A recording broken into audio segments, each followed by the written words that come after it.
be jamming to that song. Okay. I want to change it, but then I every time I hear it, I'm like, okay, we'll keep it for a little while. It's into my bones.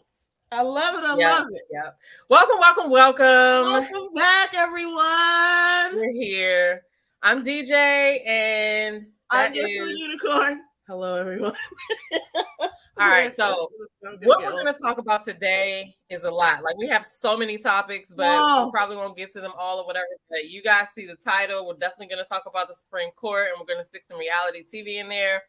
But first, how was your week, sis? We're going to go through that for a few minutes. You know what I'm saying? I don't know why this week, it's been a while since I felt like this, but I felt like this week was a long week, even though it's actually short because we have off tomorrow and it's a long weekend coming up. Holiday. We actually, so this is the thing. When I talk crap about my job, I have to say this. We have a 5-day weekend. Like this, y'all got good benefits though. This like is unheard of. A 5-day weekend. That's like a work week. I can't even tell you the last time we had a schedule. So y'all off Monday too?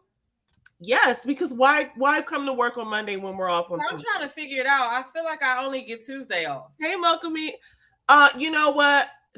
James didn't either, and he just went and took Monday off just because I had it off because he wants to be like me secretly in the back of his mind. But I was looking at the calendar and I was like, okay, I was trying to like figure out if I needed to move some of my meetings or whatever, and I was like, all right, so nothing's on Tuesday because we're off. But I was like, damn, so that means we got to go to work Monday. You know what's funny? And I don't even know who came up with this, but it is rather genius because it's like, who's going to really be focused on work on Monday? And the way that they do it is like, if you have work to do, you're going to get it done because either you want to take the time off or because you're like, oh, I don't mind working this day. It's supposed to be off, but I'm just going to work because I have work to do. It's like it works in the opposite way. You know what I'm saying? Where you think, oh, people are going to take advantage. And then they don't because they're like, this is such a good situation that I don't want to mess it up. So I'm going to just do the right thing. It's wild the way it works. I've never worked at a place like that does the like unlimited PTO and stuff like that, but it actually listen, I tried. I wanted to work for Deloitte. I think Ernst & Young. Ernst & Young has unlimited PTO, and I'm like, dang, hey Mocha. I'm like, dang, I wish. But at the same time, the quarantine and pandemic got my leave looking nice. I'm able to take off, and you know, I used to be in a situation where I would use my leave almost as soon as I get it, unless I was saving up for like a vacation. But now I'm good. Like I just need a vacation to go on. And then I heard, we were thinking about maybe sneaking away to the beach, but we're thinking about going to Texas in September, so we probably saved that. Oh yeah. Y'all gotta go to Texas. Like, yes, we do. But anyway, so long story short, my week was good. Even though it felt long, it wasn't really long. I just felt like it was long. I kept thinking every day that it was the next day. Like both. Like Monday, I was like, oh, it's not Tuesday yet. And then Wednesday got here and I just thought it was Thursday. And I was like, what? Why is it not Thursday? Who approved this? Were we off Monday? No, that was last week, I think. That was last week for Juneteenth. We were off last Monday for Juneteenth. I didn't get that. Oh. Could you try again? Oh. I can't remember. I'm like I got so many things. Yeah, it's like I'm stuck in the like my life. I work on Tuesday. I'm stuck in the. I usually go on Monday. I feel like we had Monday off. I don't know. Maybe you're right. No, I didn't have Monday off, but I'm stuck in the cusp of a 3-day period at all times. It's like I rarely know right, Mocha, right off bat like what day it is. I just know it's not Saturday and it's not Wednesday. You see what I'm saying? It's like I'm stuck in a 3-day. Like, and somewhere in the middle, I figure out where I'm supposed to be. But anyway, how was your week? My week was busy, but good. Like today, I spent all day between work and like I had to figure something out for my business. And that was a big piece or whatever. And I'm almost ready for you, actually. So we'll talk about that behind the scenes. But like, I gotta do this. You know what I'm saying? Look, I'm getting more and more ready every day. And look, we're gonna talk about that offline, but I'm getting more and more ready every day as far as like my mindset and being like, I gotta change something. I was actually looking at people's before and after pictures, and I was like, I know scientifically that I can do this, but it's something in my mind that's like, nope. Weren't you the one that ran a marathon one time? I would Well, I never did a run half. a marathon. Well, I was training for a half marathon. I That's never even still actually more ran than it. I did. I never but, actually ran it. I only got up to like 6.5 miles. I didn't do the actual race, but like for still. training, I got up to 6.5 miles running. And I'm about to, you know what? I'm about to get back on it. The only reason and this is similar to this time, because the only reason I wanted to run, because I hate running, was like, oh, I hate this, so I'm gonna do it just to prove to myself that I can do things, that I hate. But anyway, that's in a whole other How many topic. things do you hate that you're planning on doing for the rest of your life? Right, a lot. And some things I don't even know I'll hate. And even the things like, hey Ellen, even the things now that I feel like I don't like that, I do them anyway. So you look, I know what I do. It's gonna be easier than you thought. Once we work together, it's gonna be easier than you thought, and you're gonna be looking at yourself like, oh my God, what the fuck? I could have been doing this. Watch. I'm agreeing with that. So first thing I want to say, did you say how your week was? Yeah, it was good. It was good. It was busy, but good. We're going to get this conversation started because I wanted to revisit perhaps, or we might save this for the end. I don't know. If you wanted to talk about anything that we talked about, if you wanted to talk about anything we talked about last week, like I know we talked about the submersible and we talked about social proof. Oh yeah, I had my tinfoil hat on that jump. Now they're talking about, all right, look, so let's just revisit. So let me put out 3 topics from last week that we might want to revisit. The social proof around like the scamming stuff, and then about the submersible, and about Rashid and Simone. Okay. Any new thoughts? Because last week we gave our take, and now things have, not even shifted slightly, but certain other things have come out about each of those topics. And I just kind of wanted to circle back and kind of definitively put a cap on it for now, because we might talk about things ongoing. But do you have anything to say about either of those topics or anything? So the only thing I really have to say until you talk is about the submersible, right? Mocha says that they pulled up the submersible. So was anything in it? That's what I want to know. So I've seen it's not like it exploded, it imploded. It says the U.S. Coast Guard says presumed human remains found in wreckage of Titan submersible. I'm going to go ahead and put this up on the screen so people can see what I'm seeing. But I have my tinfoil hat on as well. Like they always say that there's distraction. People are like, distraction from what? And that's neither here nor there. I mean, there's always something else. And there was apparently a boat of 700 immigrants that drowned. All of them drowned around the same time, but the submersible got the coverage, which, like I said, I'm not even sure those people were actually in there. We didn't see them get in. You know what I'm saying? So I saw the mom talking about how she was going to go. She was on the ship, but she didn't get in or whatever. But, I'm going to keep my tinfoil hat on that, John. Like, show me some receipts that they got in there. I don't know. I'm not trying to say that I'm not, I care about people and about things that happen to people, but like I didn't know who any of these people were. And shortly after we kind of covered that last week, I found out that there were 700 people on a boat who also sank.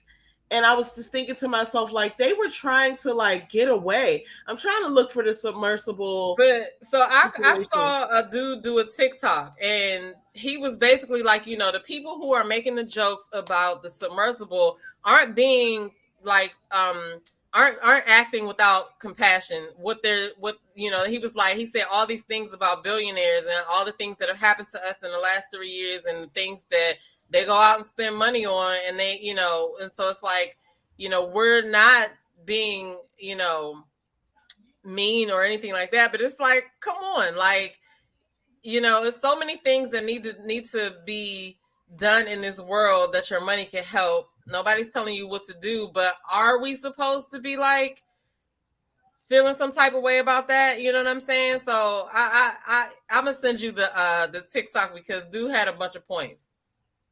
This is from the Today Show. Just want to show this because this is some of the remains. But like, I ain't gonna lie, this could be anything, right? Like, I don't we know. don't know what we're supposed to see. It's so weird. Listen, if people lost their lives, I'm sad about that, right? But like, I don't really know. I'm just like a little bit because I did see a photo of like a bunch of people on a ship and with the 700 people who were immigrants who were trying to probably get here to build a better life.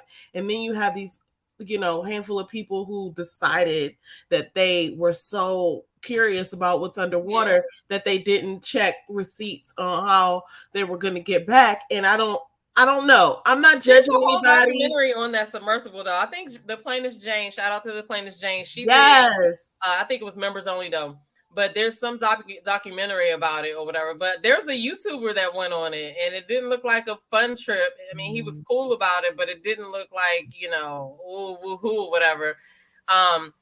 But like I said, I mean, I don't know that those people were on there. It's weird that a heir will be traveling with his. I mean, a billionaire will be traveling with his heir because if both of them die, then who gets the money? Kind of thing. But it's odd. Everything's odd to me. Yeah, it's just odd. It's just strange. I do want to say this, and then I want to talk about Mocha's comment. Ellen's on the spot live, and I am the single one. She had a good live last night about Rashid and Simone. Okay, because we can ready to go into that. Can you go back to Ellen's comment real quick? Yes. Ellen said, between the submarine and Rashid, the only thing that comes to mind is scam. Let's talk about this because actually she's covering two topics that we're about to get into from last week for a second.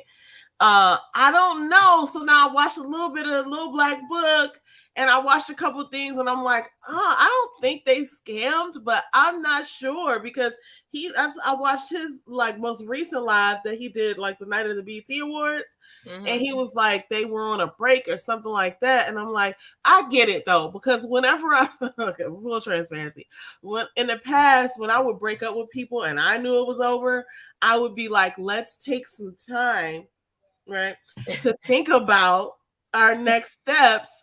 And, we're not broken up. We're just taking some time. But then I never, Yeah, see, I don't even. I don't know if she did. I'm like this.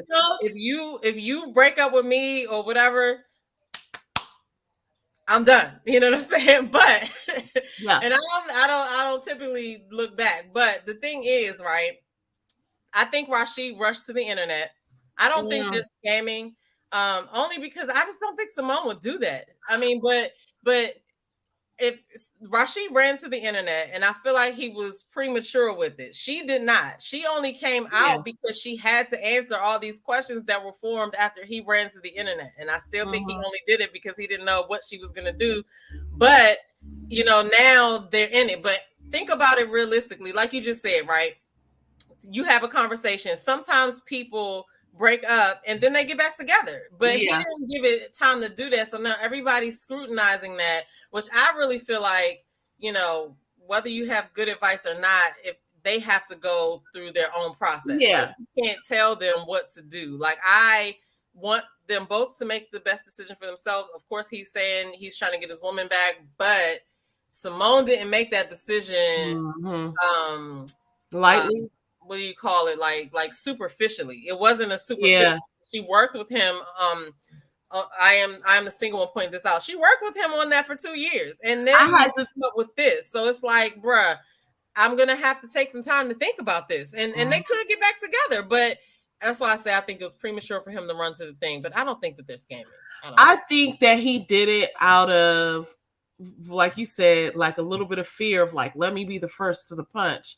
But then I'm also on your page as far as like, I don't think she's going to scam people because I'm going to be really shocked if that's the case. I feel like she would be embarrassed. You know what I'm saying? Like, I think it would be embarrassing for her, like for her to say now, look, everything's possible. Rashid is a car salesman, so I'm not saying he's scamming, but I ain't gonna put it past. But she wouldn't be shocked.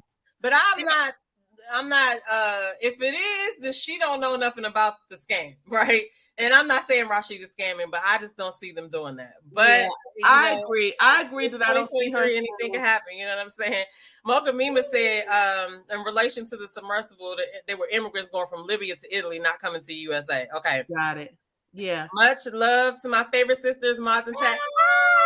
We don't have no You. mods because So we don't need nice. no mods right now. But you know what I'm saying. As soon as I say that, it's gonna be trolling. So speaking of scam, I wanted to touch again on the whole Mm. social proof that she's sticking with her man. Really? Oh, see, I feel like this. I want them to be like I was the person, and I said this last week. I love. I want them to like. I felt like they were a great couple. I felt like very connected to them as far as like, oh, they're they're a strong black couple. They're funny. They're smart. They're like real or whatever. And I felt like this is a good look. Like this is a good look for people to be out here like this. Like I really liked what they were doing. But I, obviously am a viewer. I don't know everything that's happening in their lives. And I definitely want everybody to make the best decision for themselves. I do still feel like, yeah, if everything that they're saying is true, both of them, then yeah, I want him to get his stuff together and go back and get his woman. But I'm not really sure if everything is accurate. Because the things like that get fixed overnight. Like, take it from me. I'm not good. I'm not the best with my finances, but I would not blame somebody if they were like, oh, your money management skills are blah, blah, blah. But I wouldn't lie about it. You know what I'm saying? Right. That's the real key. Because I had to go and look up what is financial infidelity. Like, what? I did not understand. Like, if you are in the public eye, I feel like that gives you a lot more pressure to make sure that everything works out. You feel what I'm saying? Yeah. And so I feel like they probably did a lot of that. Probably on Simone's part, like she might have gotten this thought before, but this really was just like, I can't go forward with that. But it's not even about the money. It's about the fact, it's about how he carried it. You know what I'm saying? That's a problem because but okay, Kojo did point out something too. Like you have to sometimes things like that have to happen, or maybe On the Spot Live said it, or I and the Single One said it, but one of them said it. They were like, sometimes when something happens, the detriment, like the consequence, sometimes is what you need. Like if she wouldn't have broken up with him and she'd have been like, oh, okay, well come back. I think it was I'm the Single One that said this. Come back and we'll be together. Now it's like oh well, I can chill then. She's not really that mad about it because we still got married and whatever. Yep. May not have made that decision. Now the other thing is like, when you do stuff like that, when you say, okay, when you make a big decision to be like, I'm calling this thing off, even though the world knows about it, whatever, like you felt that, right? You felt some type of way about that. So I want her to just take some time. But again, I think he ran to the internet too soon, and now we're all involved because you told us what happened. You know what I'm saying? We wouldn't know nothing. I think it would have been weird if it would have been 2 weeks without them posting any content. I think because they were reviewing stuff, they were out there. It is weird because we would have only had assumptions. We wouldn't have had anybody's video to play. We wouldn't have had anything to pick apart. You feel what I'm saying? Like if we're in a relationship, I'm gonna need you to keep it here before we both decide what's going to go on. And I just think he jumped the gun. Let me point this out. It might have been like what you said. Okay, let's go inside. It might have been like, oh, he wanted to get the upper hand or the upper foot or whatever the hell. Or it might have been that he was scared of what she was going to put out. But if he is like very clean hearted or whatever, I don't know what the hell. If he was being honest and he just wanted to be like, I'm going to take a stand because I know I be flaunting, and let me just go ahead and show her and the world that I'm ready to be real. Finally, he comes on and he takes off the chains, which was a little corny, like, I ain't gonna lie. But at the same time, it was like, okay, he might be, turning a new leaf, but I don't really know. She might have been in that argument. She might have been like in the fake ass chains and the fake ass. I could just see her saying so many things, but here's one reason why I do believe her is because she is almost honest to a fault sometimes, as far as like she'll put herself out there and not so much like the best light. She's not out there trying to be like the perfect woman. She be like, oh yeah, I did that. I sure did. And it wasn't right, but I don't care because I did it. You know what I'm saying? And I learned and like I feel like she's taking ownership of certain things that she's done just over me watching her, you know, on her channel Girls That Legal and saying certain things, and I feel like her heart is in the right place. I just don't see her doing that. And like, yeah, maybe missed a beat. Maybe I'm wrong, but I do not think that she would be scammy. I do not, however, put it past him.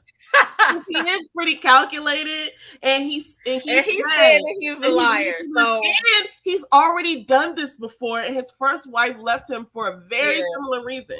So I get it, and I could also, I've never seen this lady before, but I could also understand what she was probably going through, because it's like, wow, how long am I going to sit here and take this? It's like, he's not changing. He's making decisions for us. That's the thing when you're in a marriage or in a relationship, like your being there is like silence and acceptance. It's like, oh, the longer I stay here, the more my life is being atrocious. I mean, and I want to point it out too that communication is that too. Like, if you feel some type of way, or you know that you're doing something, or you have, you know, he should have, you know, I don't know. I feel like he should have talked to her about that video before he did that video. Yeah. But again, like I said, he sat there and witnessed her do videos before, and he probably was like, "She's not about to ether me," because we would not have wanted to hear anything he had to say if she would have come out first. If she would come out first, we would have been like, oh, you know, whatever. It's nothing. We don't want to hear his story or whatever. Yeah, so, true. Very but true. Like I said, she on the spot live says, I don't think they're scamming, but I do think they'll end up together. And that's the thing.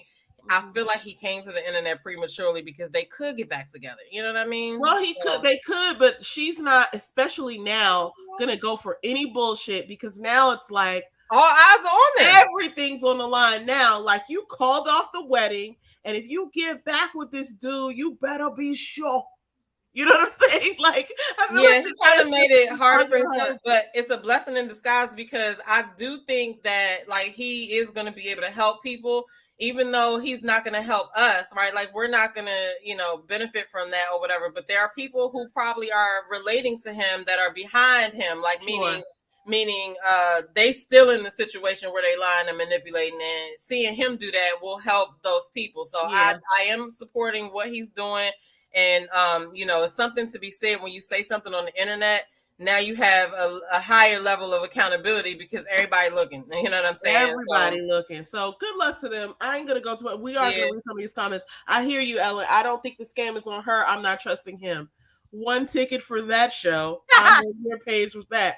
I didn't watch his second live, but Coach did a response saying he's working with Maurice Scott.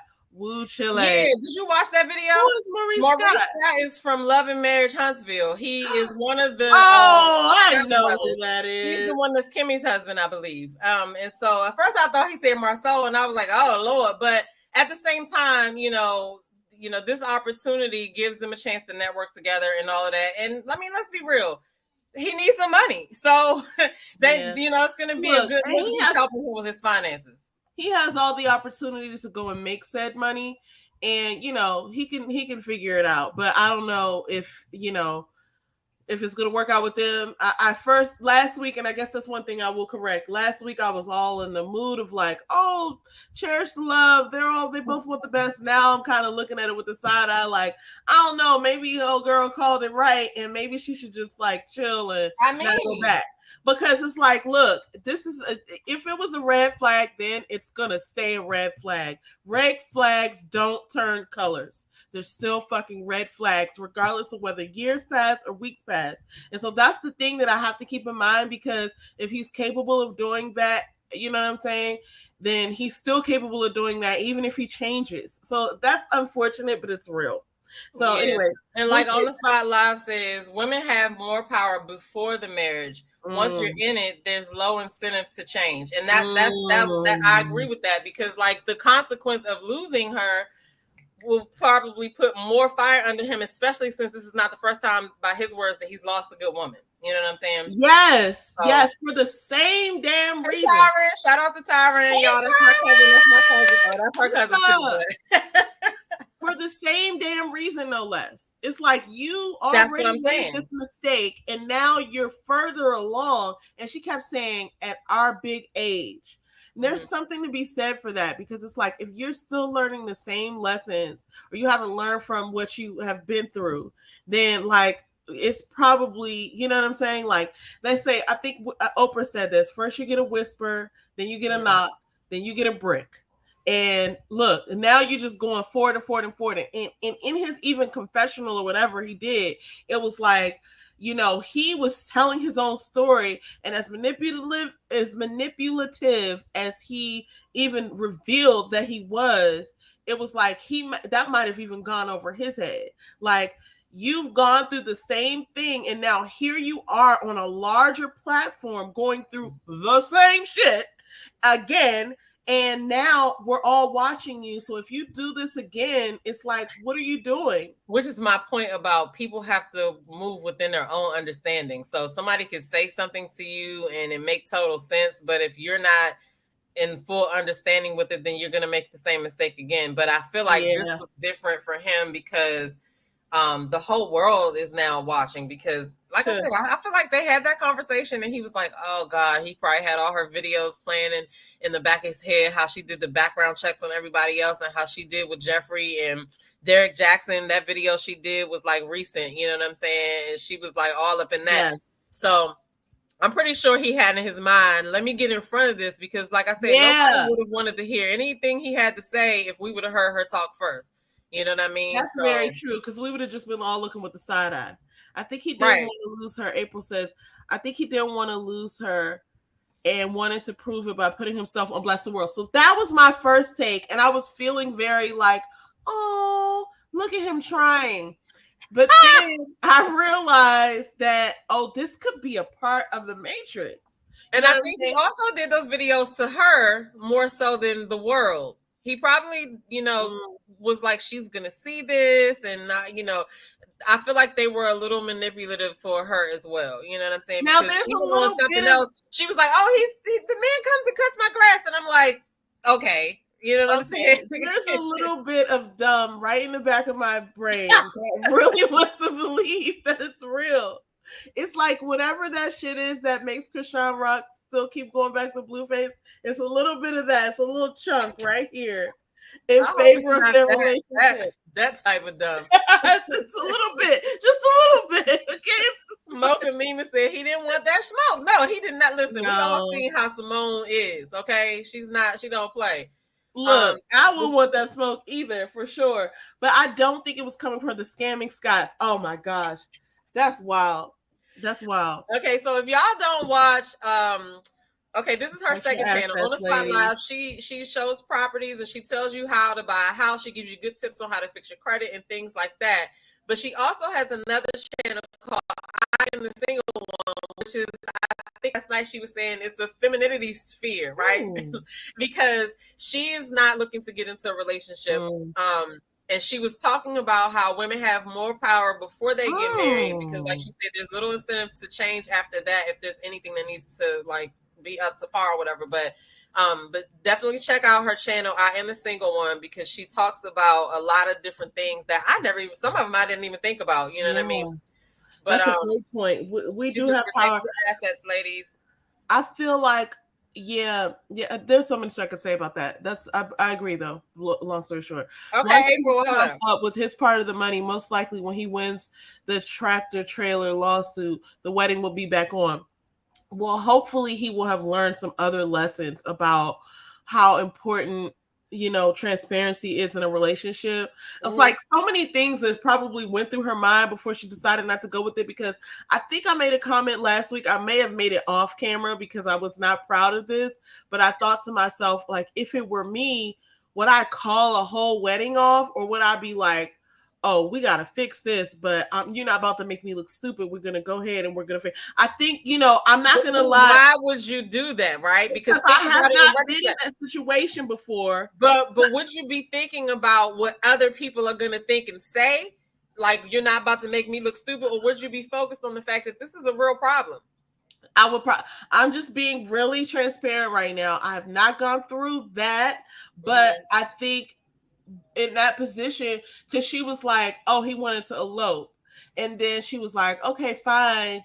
Like, because the whole point is to get married. But then when she took a beat and thought about, like, well, what am I doing? This is not ideal, right? And then she thought about, like, what this all means. And then she made a better decision. I'm saying better decision because I think it was a better decision. But I guess that's relative. But when I looked at, like, well, what would I have done in this situation?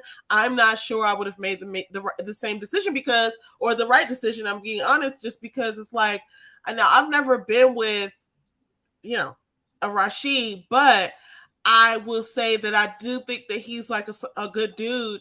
And I think that, yeah, I guess to answer your question, it would have been like, yeah, we're not going to look stupid. We said we were going to get married and we're going to get married and then we'll work out the bullshit after the fact.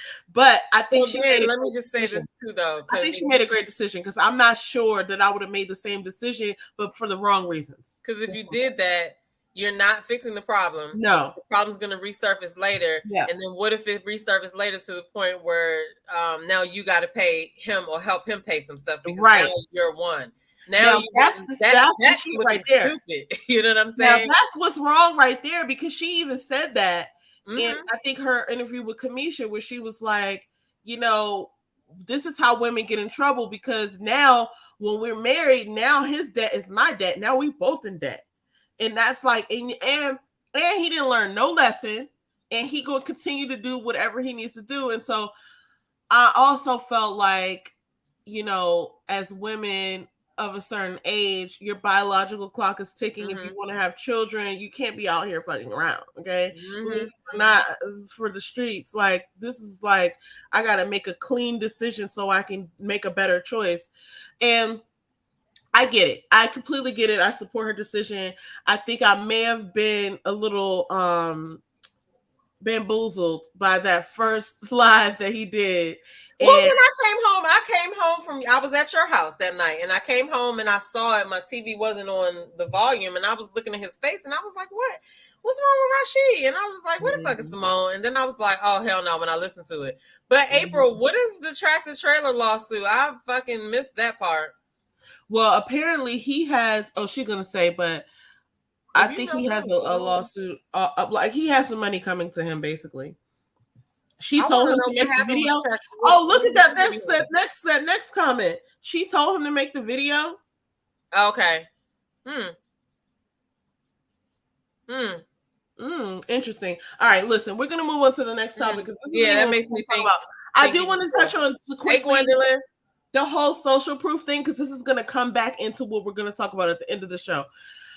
Funnily enough, like, okay, so what I did was we talked about social proof last week and how they were sort of like ousted or not ousted, but they were called to the carpet along with the EYL guys about, the tractor trailer hit the porch. Oh, okay. I know that tractor trailer driving mad as shit. This group of people came for social proof, David Shands and Donnie Wiggins, about them sort of like aiding and abetting scammers, like having them on the show and taking money and doing all these things that they were, accused of doing, but we don't know for sure.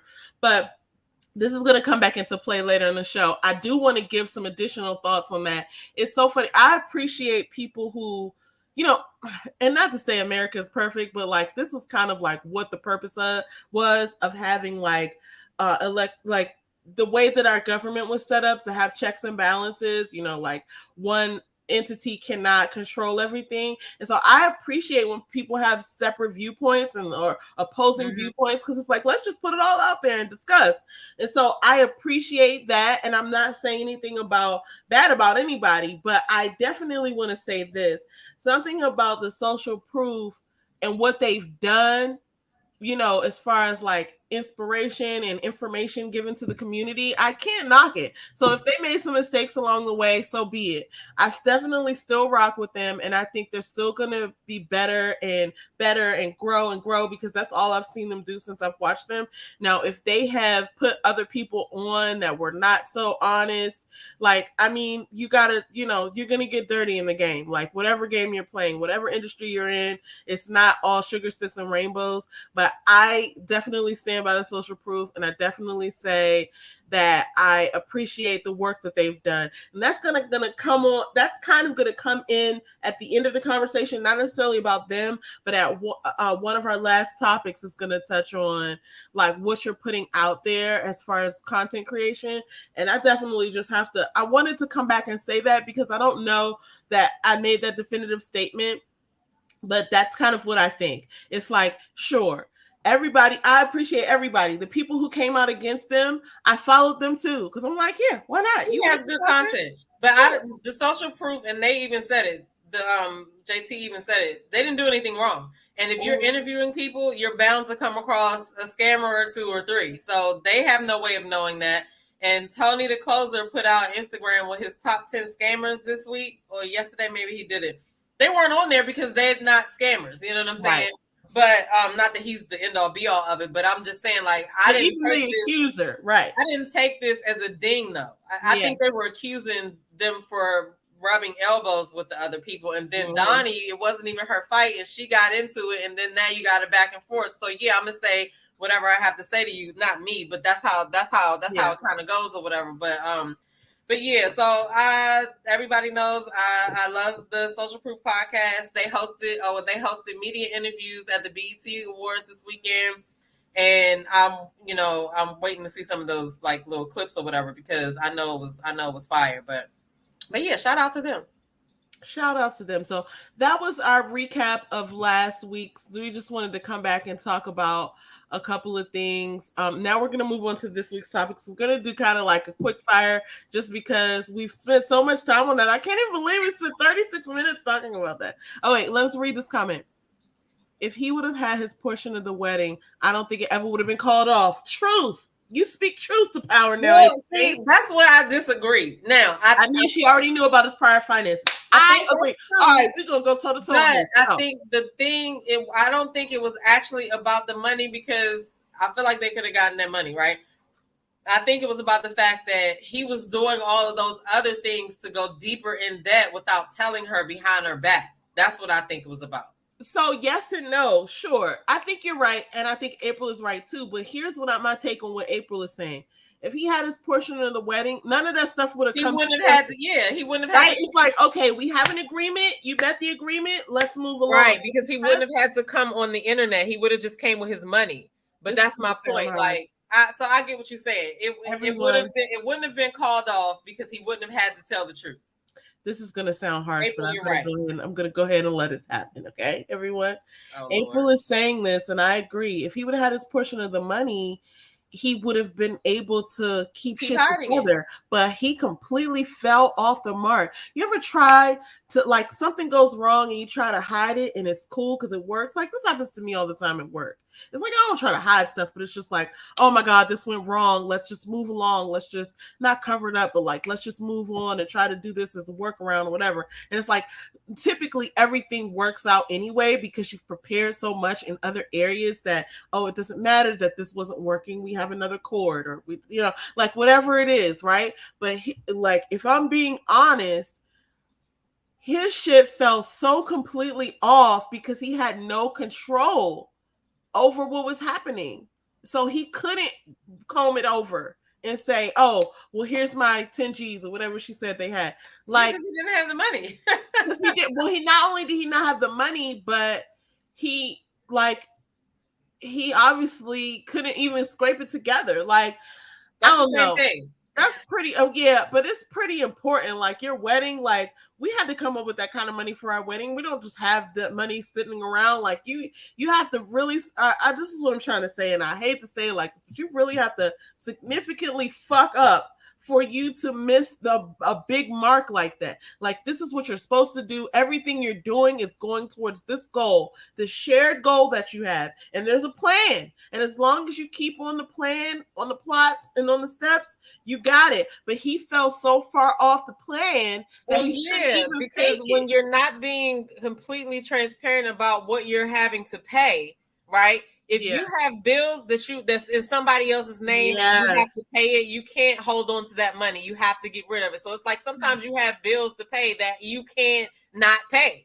Like, you got to pay rent, you got to buy food, you got to get gas. Like, these are things that even though you feel like, oh, I only got $700, how am I going to do this? You got to spend all of it to do it. And he ran out of money because he could not get control of those other things. But everything happens for a reason. You know what I'm saying?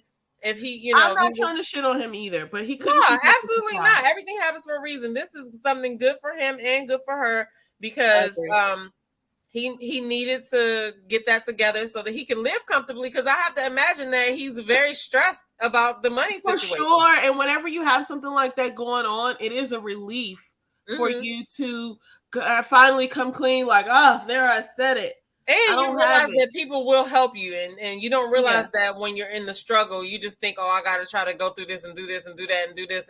And now I think he's seeing that even though some people are against him, that people are out to help him as well. So, I mean, you know, it is what it is. You know what I mean? But shit, now that I know that she told him to do the video, I missed that part or whatever. I don't know that to be true, but somebody said it. And I think she said it. I think she said it. I think she told him to do the video. She said it in one of her interviews. That's what I'm gathering from what she said.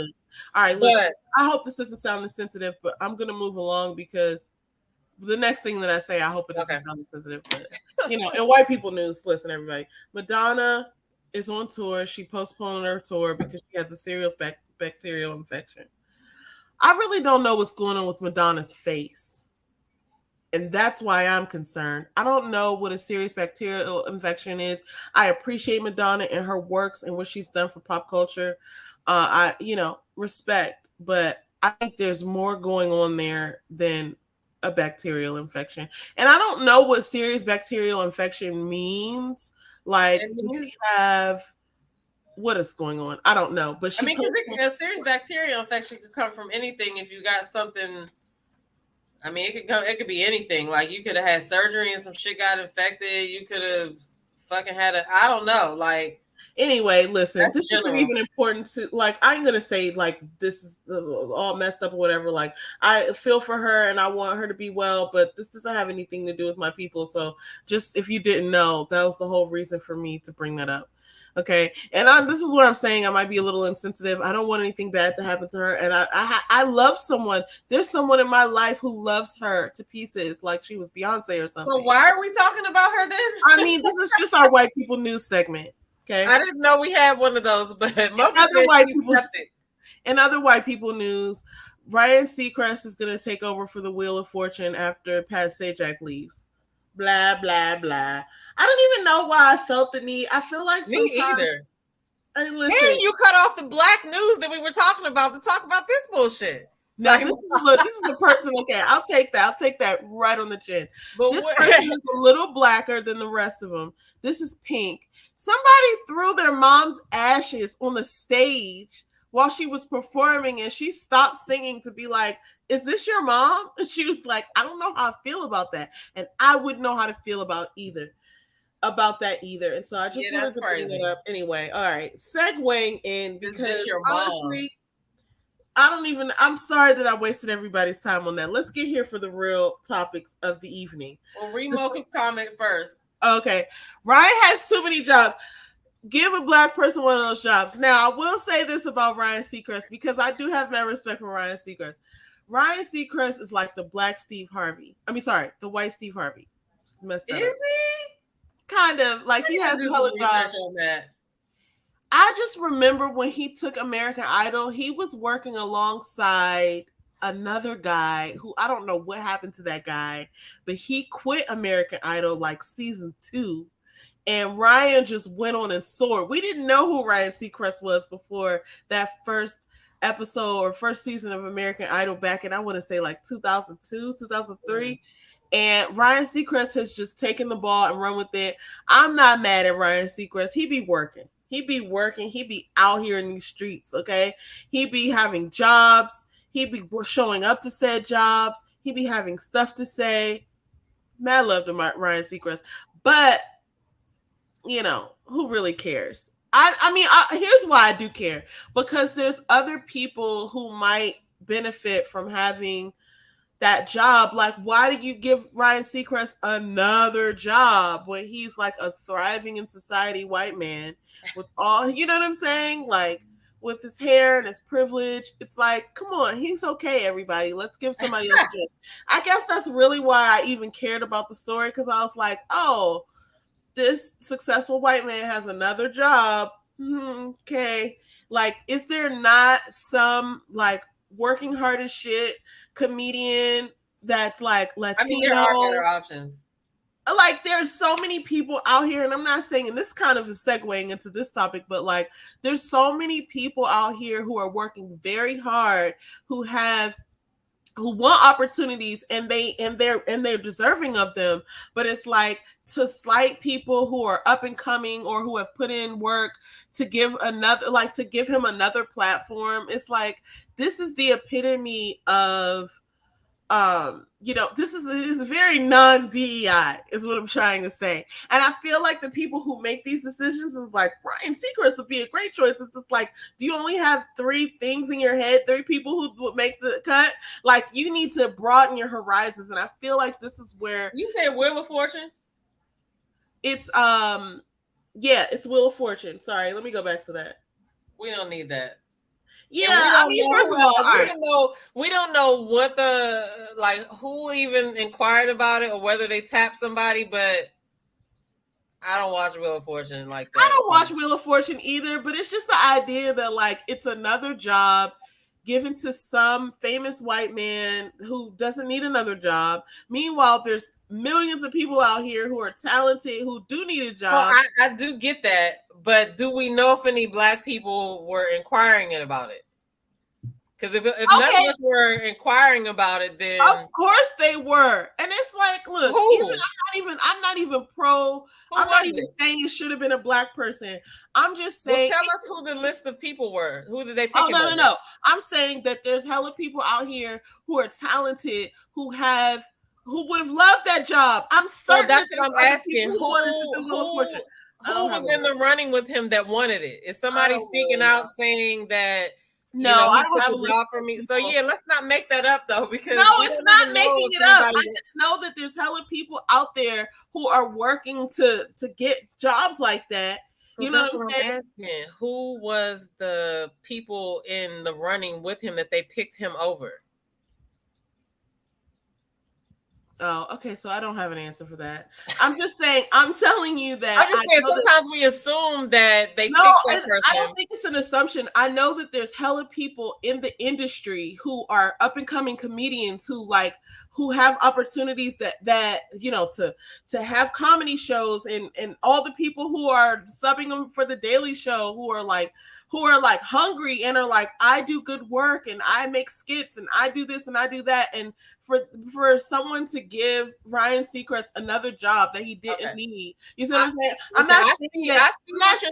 I have a whole list of 100 people who are for that. I'm saying that I know there was another opportunity for someone else. So this is why I'm asking. I'm just asking because sometimes we assume that there were a lot of Black people lined up for a certain thing, and there really wasn't. Like, I don't really hear anybody talking about, I wish I could work for Wheel of Fortune. Family Feud, yes.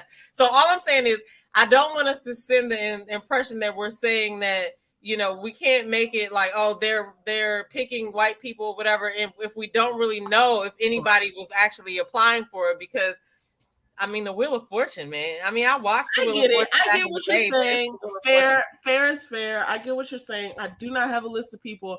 I just know that there are hella people out there making original content who would love that opportunity. And how much are they paying him? I don't know. How much? Because a lot of these people that are making their original content are getting paid off of their original content.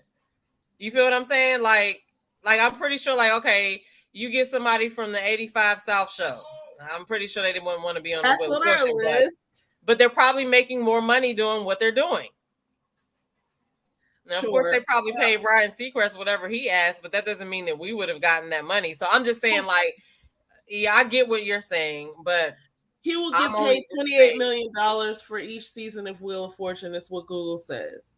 That's Ryan Seacrest, though. Yes, that would be Ryan Seacrest. But anyone else have they ever had a Black host? No, there's been a Black guest host before, I believe. Okay. I think I've seen that. But anyway, point is, Shout out to Ryan Seacrest, whatever the fuck he's doing, it's working.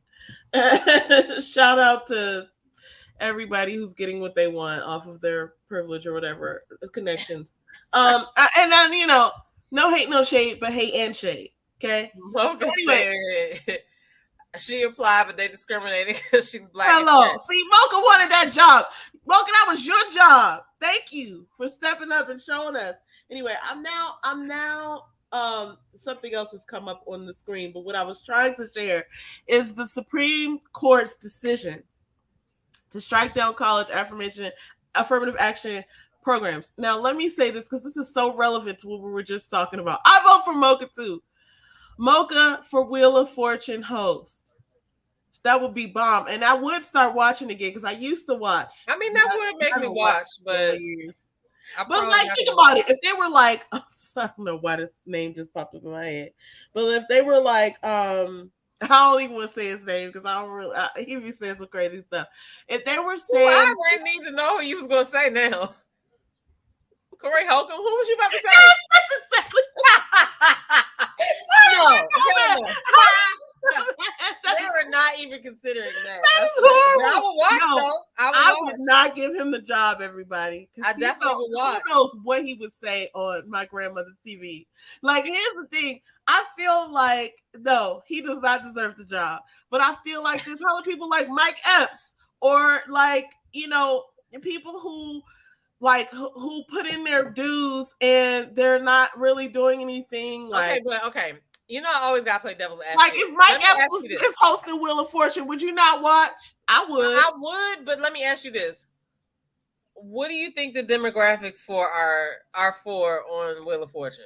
Like, I don't care what were the demographics on Family Feud.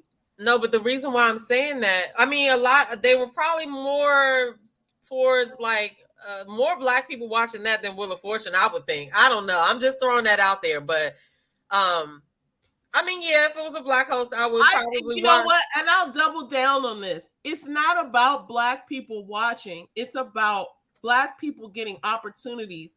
Just because black people aren't watching Wheel of Fortune, perhaps, right, doesn't mean that a black person shouldn't be forefront of that situation, because it's like, it's not like, certainly we're out here spending our dollars as black people. We are a part of the society. We built these buildings that are so historical, but it's not just about like who black is gonna watch, who black is gonna buy. It's about the fact that like we deserve to be having the same opportunity. I hear what you're saying, but if you are a black person performing for an all-white audience, yeah, I mean, yeah, I don't think that I think that is what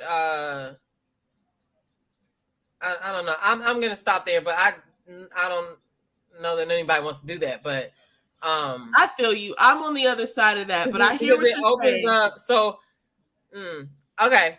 We'll come back to that. No, but we don't have to. I really feel like even if it's not a black person, we don't have to. But I mean, I just don't see us reviewing what Wheel of Fortune. I don't hear anybody talking about it. Like, I just don't think that was something that we were all like, oh, let's do this. You know what I'm saying? Like, no, I don't think that either. I get what you're saying, but what my point was is that we can't assume that nobody was up for it, but we don't know who was up for it. We can't assume that they just said, oh, let's bring Ryan Seacrest. There may have been some black people up for it. We just don't know what happened or don't know why they didn't take it. Maybe they didn't take the offer. Maybe they didn't offer them enough, because that's the next thing we would be saying is that we're performing on this show or whatever, and we're not getting paid enough. You know what I'm saying? But the people who are watching are, I mean, I feel like demographics does matter, but I agree with that.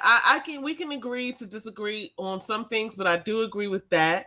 As far as like, we don't know who was up for it. We don't know. And I mean, like, at the end of the day, somebody's CEO, somebody made that decision based off of what their viewership is, based off of what they felt was going to be a good fit for their show.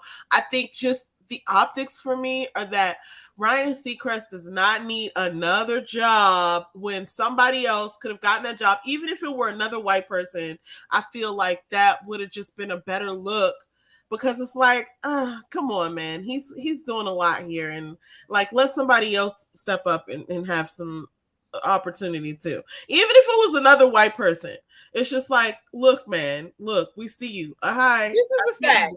That's true. That's Wayne Brady would have been Wayne probably wasn't looking for that because it's not fucking funny. It's nothing.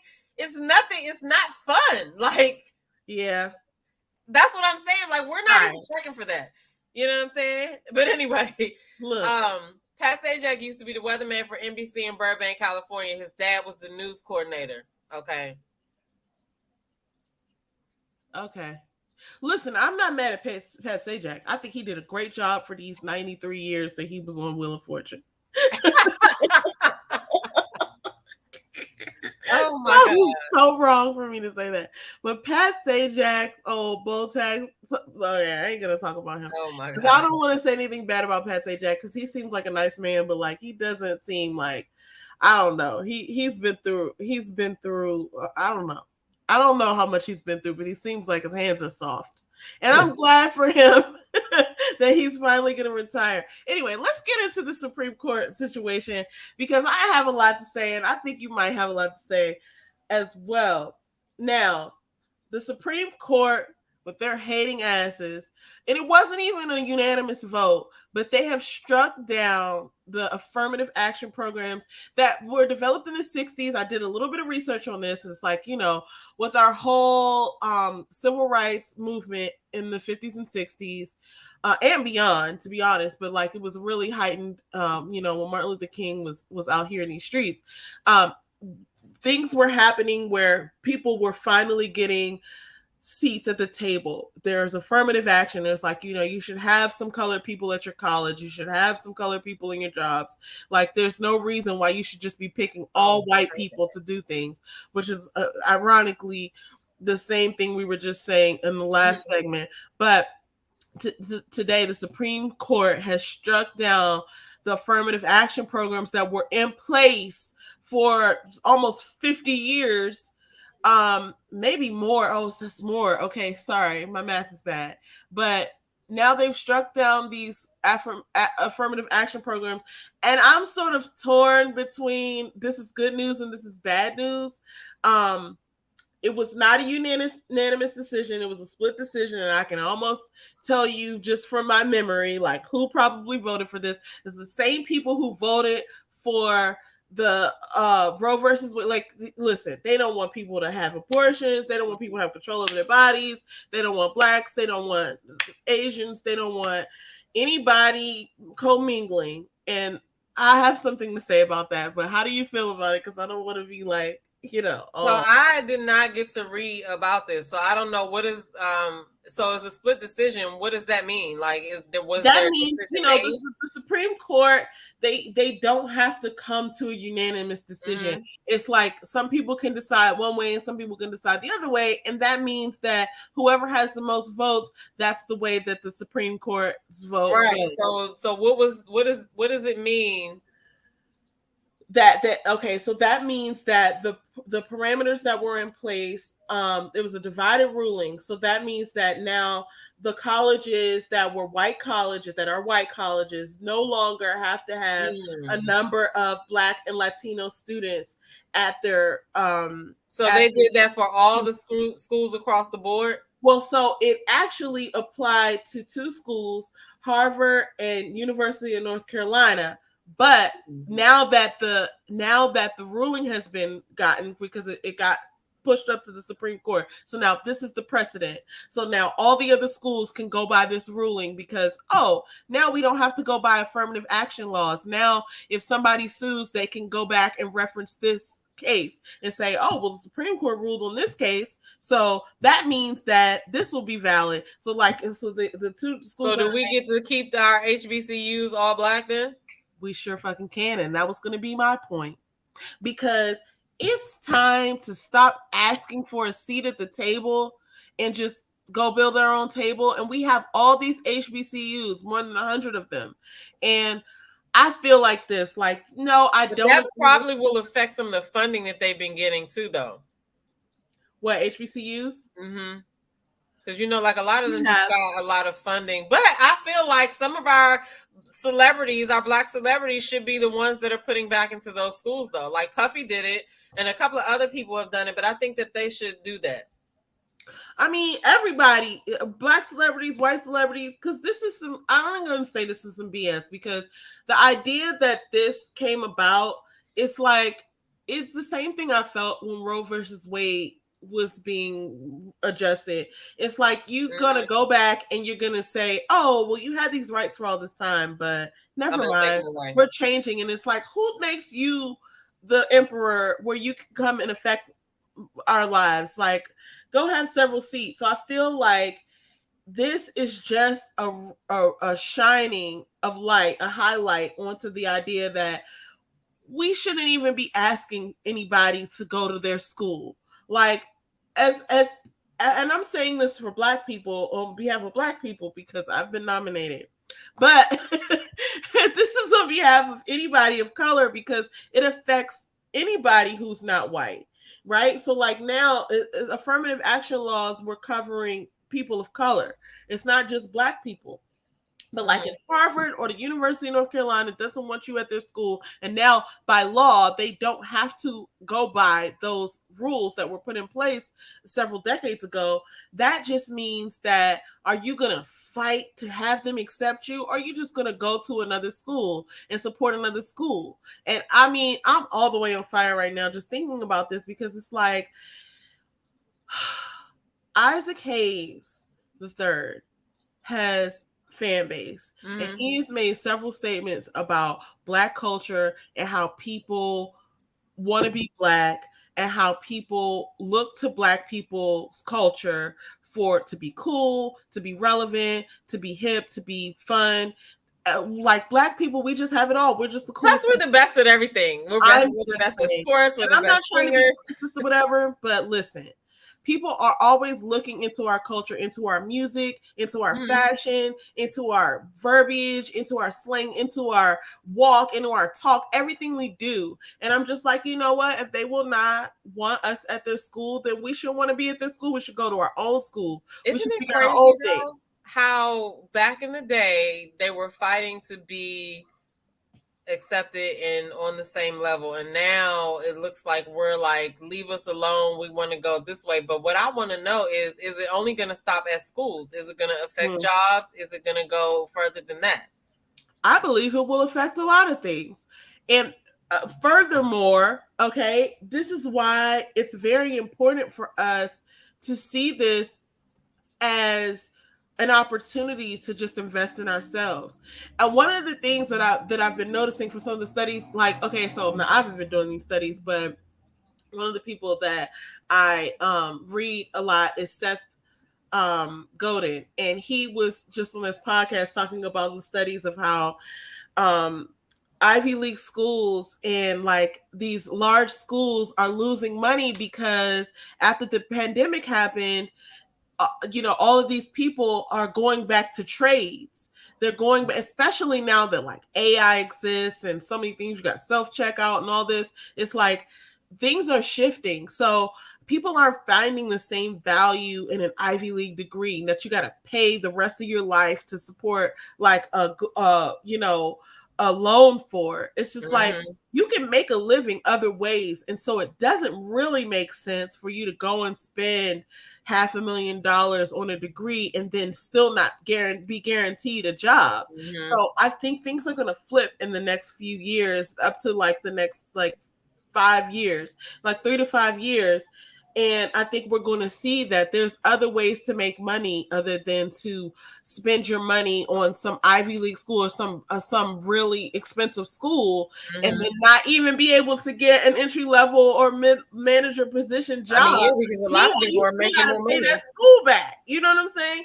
A lot of people are making more money off of their experience and hands-on. And now, like you said, like the pandemic, I think showed a lot of people, even companies and stuff like that, like, listen, you don't even need to have a brick and mortar building to be in business. You can hire people from all over the country. Like I have a lot of coworkers that moved to different states. They still work for my company, but they live, living in Georgia or living in North Carolina and stuff like that. And, I mean, and then Black entrepreneurship. You know what I mean? So Hello. That's what I say. It's time to like really start pouring into, you know, being more of yourself. If you're into, whatever you're into, porcelain. I'm into porcelain. I love making porcelain mugs and whatever it is that you're into. But porcelain eggs, maybe those eggs that I like I don't think remember those. something, some of those or whatever. But and you got one for didn't you get one from your in-laws, or was that a Christmas ornament? It might have been an ornament. I don't know. I don't think I have it if I did. But if it was an ornament, then I probably still have it with our Christmas stuff. But like the thing is, whatever you're into, it's time to start just developing that and getting better at that, and then be the best porcelain egg maker that ever was. You know what I'm saying? Because the money is no longer in the degree and the mid manager job. It's like, do you be a specialist, and then your tribe will evolve, your tribe will be attracted to you. And so it's interesting to me because it's like I started to feel a way when I saw this affirmative action stuff come out, and then I was like, you know what, if they don't want people in their schools, then why would you fight to be there? Like, and I get the whole. Look, let's talk about what's that going to affect though, because a lot of these schools have Black sports players on their basketball teams, on their football teams, and I just want them to know that you ain't gonna win a game if you don't have this included or whatever. And I don't know how that's gonna work out. That's kind of crazy though that would even happen. So tell me the beginning part, like it was a Chinese student, right? Wait, what? It was a Chinese student that brought this case forward, right? Oh no. Well, no, I don't even know. Was it a Chinese student? I thought it was a Black. Like, what was the whole point of the case? How did it start? It was an affirmative action program at the University of North Carolina and Harvard. I don't know that it was one that started it. I think it was just Rage Against the Machine, that like we shouldn't have to follow these laws. Like these laws are outdated. Somebody had to start it. You're absolutely right. Because great day for America. I swear Trump is never. Because I thought it was. That's why I need to go research the article, because I thought it was some Chinese students or a Chinese student that did not get in somewhere. But I gotta go look it up. I have to go back and look and see if that was the beginning of it. But I know. Because how did it get to the Supreme Court? Right. Well, there were two cases. It was one at the University of North Carolina and one at Harvard. But honestly, I don't know who was the first. So that is something that I need to go back and look at. Well, we'll talk about that again next week, because that is something that I'm going to look at. And, I mean, because look, this stuff is happening all around us, and whether we know about it or not, it's going to affect us eventually, because like this is going to be a domino effect, and something's going to get, every time something gets changed, it's like a domino effect. And I mean, I feel like anytime something gets changed, it's going to affect us first. So, you know, what this ain't our world. To your point, though, someone did say the suit was from a group of Asian students. Which is crazy because they're not considered white, right? So, but to your point, it's going to affect everyone. A lot of people like to think that, oh, we got our way, but like, yeah, you're going to be affected as well. I mean, come on, could you imagine the world without Black people? No, I can't. Like, a lot of the products and stuff that you use, you wouldn't be able to use. You wouldn't have that many cool singers. You wouldn't have, the trendy thing. Like, you wouldn't have a lot of shit if it wasn't for Black people. So, anyway, I digress. Or Asian people, or Asian people, or Latino of color, people or of color, Indian people, people of color. Period. People like of color. We provide because it's everybody. It's everybody. It's all people of color, because we all bring something that you guys just did not have. Listen, and that's no shade, but like we are the culture, everyone. Like all the little things that you love to do and study and be and thrive to, and all the music of that. Like, that's crazy. it's like wild to me that you would want to, separate all the things that you strive for. At the It's same, wild. yeah. And so it's really interesting to me, but it also makes me feel like, listen, asking you shall receive. I feel like let's see how this works out, because when people start to really organize and come up in their own ways and they don't want to be a part of your whatever, like it's going to affect everyone. So there's that, everyone. Okay, let's move on to the next. And I mean, I'm all Read about Mocha's HBCUs. comment. First of all, okay, I will do that, but I have to bring this up too. Okay, wait. What's my name? Okay. Mocha said I a might have white read it already. conservative filed for some Asian students. Oh, but it has backfired on them, and it will continue to. I feel like when you try to separate culture from, like when people try to separate cultures from like the white culture or the mainstream, it's always going to backfire. It's a big mistake. Like all of the is if you think about what America is and how everybody comes here and brings their culture and brings their know-how and brings their can-do attitude and brings their inspiration, and how so many people want to come to America because they just want to live out their dreams. And then you think about the people who are here depressed and empty and sad, and they have all the things you could ever think of, but they want to shut people out who have dreams to bring here. It's very ironic to me, because it's like this very same life that you're rejecting is the life that you need to bring you up. I just had, I don't know. I just had to say that because I just feel like when you reject people like that, it's definitely going to backfire, but it's not going to backfire on all of us. So anyway, I gotta look more into that because that's crazy. Speaking of HBCUs though, and I just have to say this because we weren't speaking of HBCUs, but I just want to say that there's a podcast about HBCUs that you should all check out. It's called Homecoming, the HBCU podcast, and they're just getting started, and they have so many things to say, so many stories to tell, and so that's shout out to the HBCU podcast. It's Homecoming HBCU podcast. What is it? Homecoming, the HBCU podcast. They can be followed on Instagram. You could go to Linktree, Homecoming, the HBCU podcast, and follow them on all the other platforms. But they've got a lot to say. They've been interviewing people. They're funny too. And they're funny. They're entertaining. But, they're telling a lot of stories that need to be told. So just wanted to shout them out briefly. Say the name again. Homecoming, the HBCU podcast. If you on Instagram. On Instagram. And if you go to Linktree/Homecoming, the HBCU podcast, you can find them on all the other platforms. Okay, moving right along. And this is funny. We're not going to spend too much time here, but I have to say that Anacostia, the Anacostia River, if you live in DC, this is going to be hilarious to you. They're trying to make Anacostia River swimmable. Now, if you've ever ridden past this river, you would dare put a toe in there. Because what in the actual fuck? But somebody got it in their mind that it's a good idea that DC area residents could swim in the river. And Saturday, July 8th, they're going to host this thing called Splash, where people are going to reconnect with the river and go swimming. And so, listen.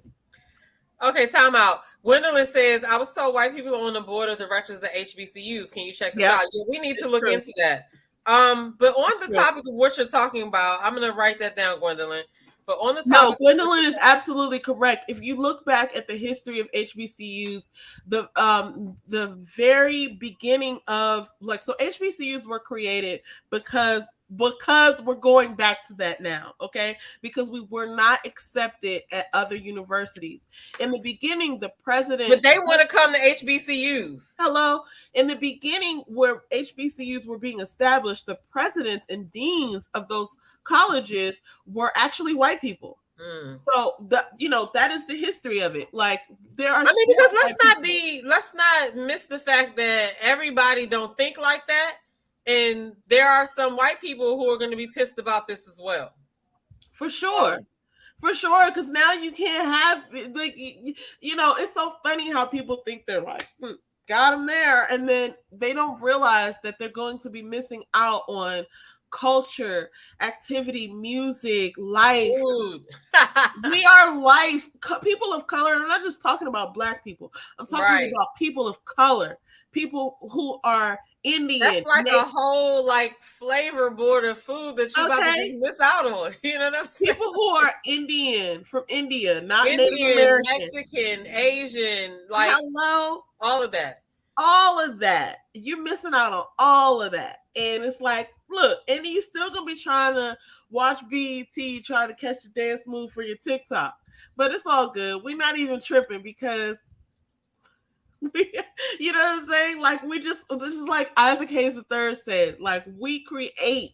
There's no end to our creativity. So, when you get bored and you don't know what to do with yourself and you want to come looking for the blacks, we'll be over here creating our own thing. But we're going to be having an eternal cookout.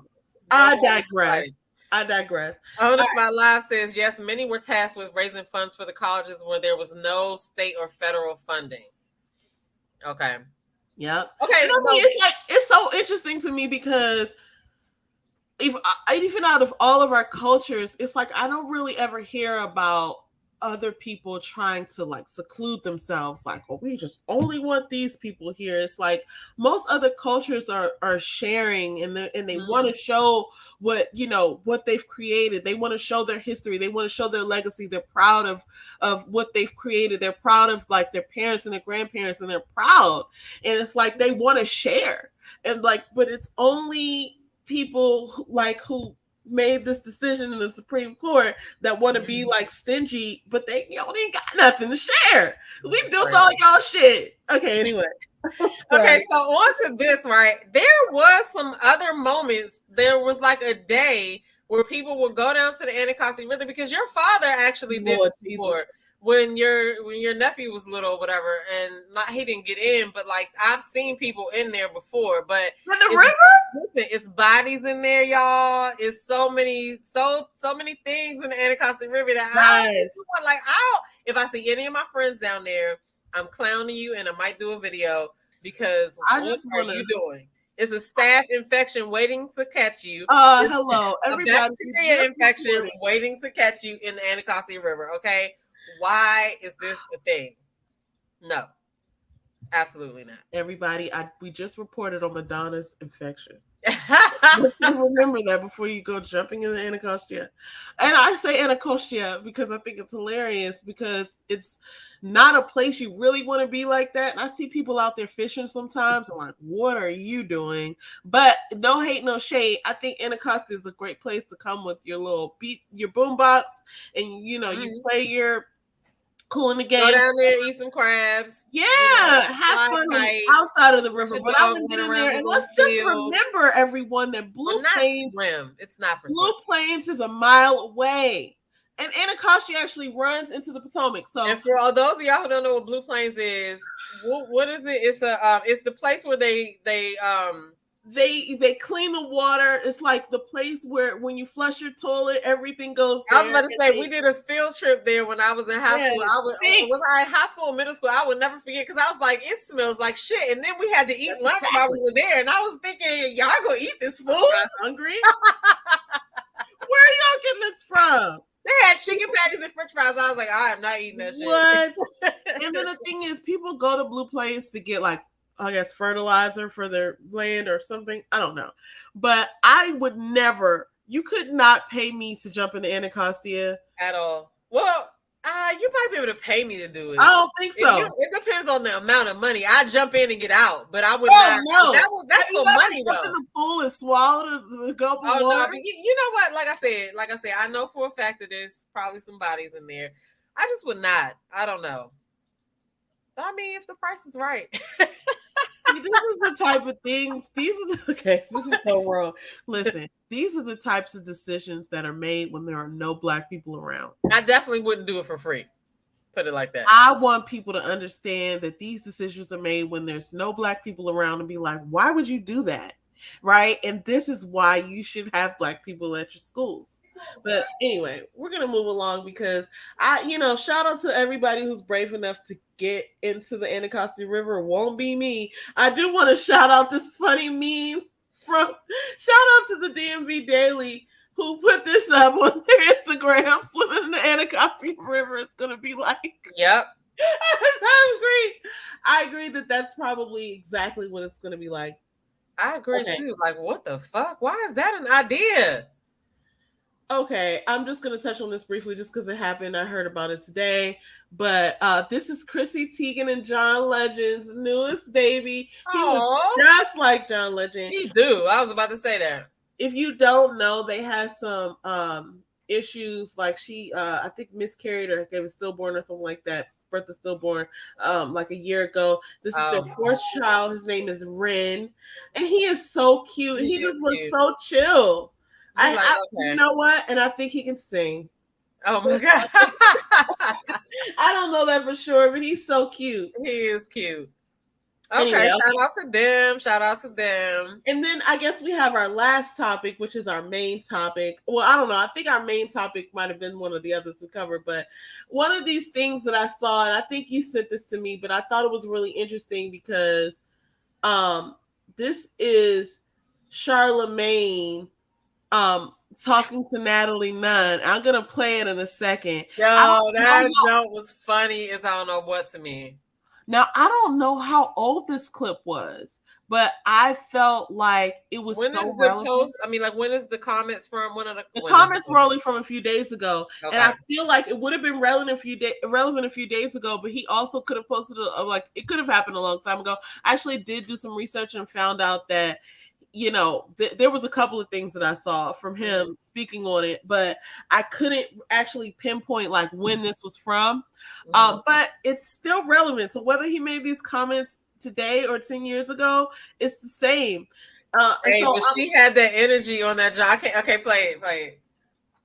I'm gonna play it. You're the definition of a woman who has. Oh. A bitch ass guy. Okay. I'm just gonna tell you because no doubt. At the end of the day, there's girls out there who are, they hate. But what would you be so mad about? You're the definition of a woman who has no talent. You're the reason that all of these chicks are running to these reality shows. All that means nothing.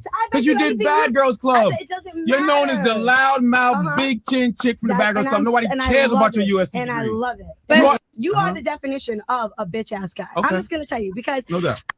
And so here's one of the things that I have to say. Okay, wait, do you want to react first or do you want to? No, go ahead. Listen. I just laugh every time somebody says she has a big ass chin, but go ahead. Yeah, she is big chin Natalie, okay? But I don't think she's in position to say who's a bitch ass guy because she has not produced anything significant for anybody's culture, for anybody's well-being, for anybody's legacy.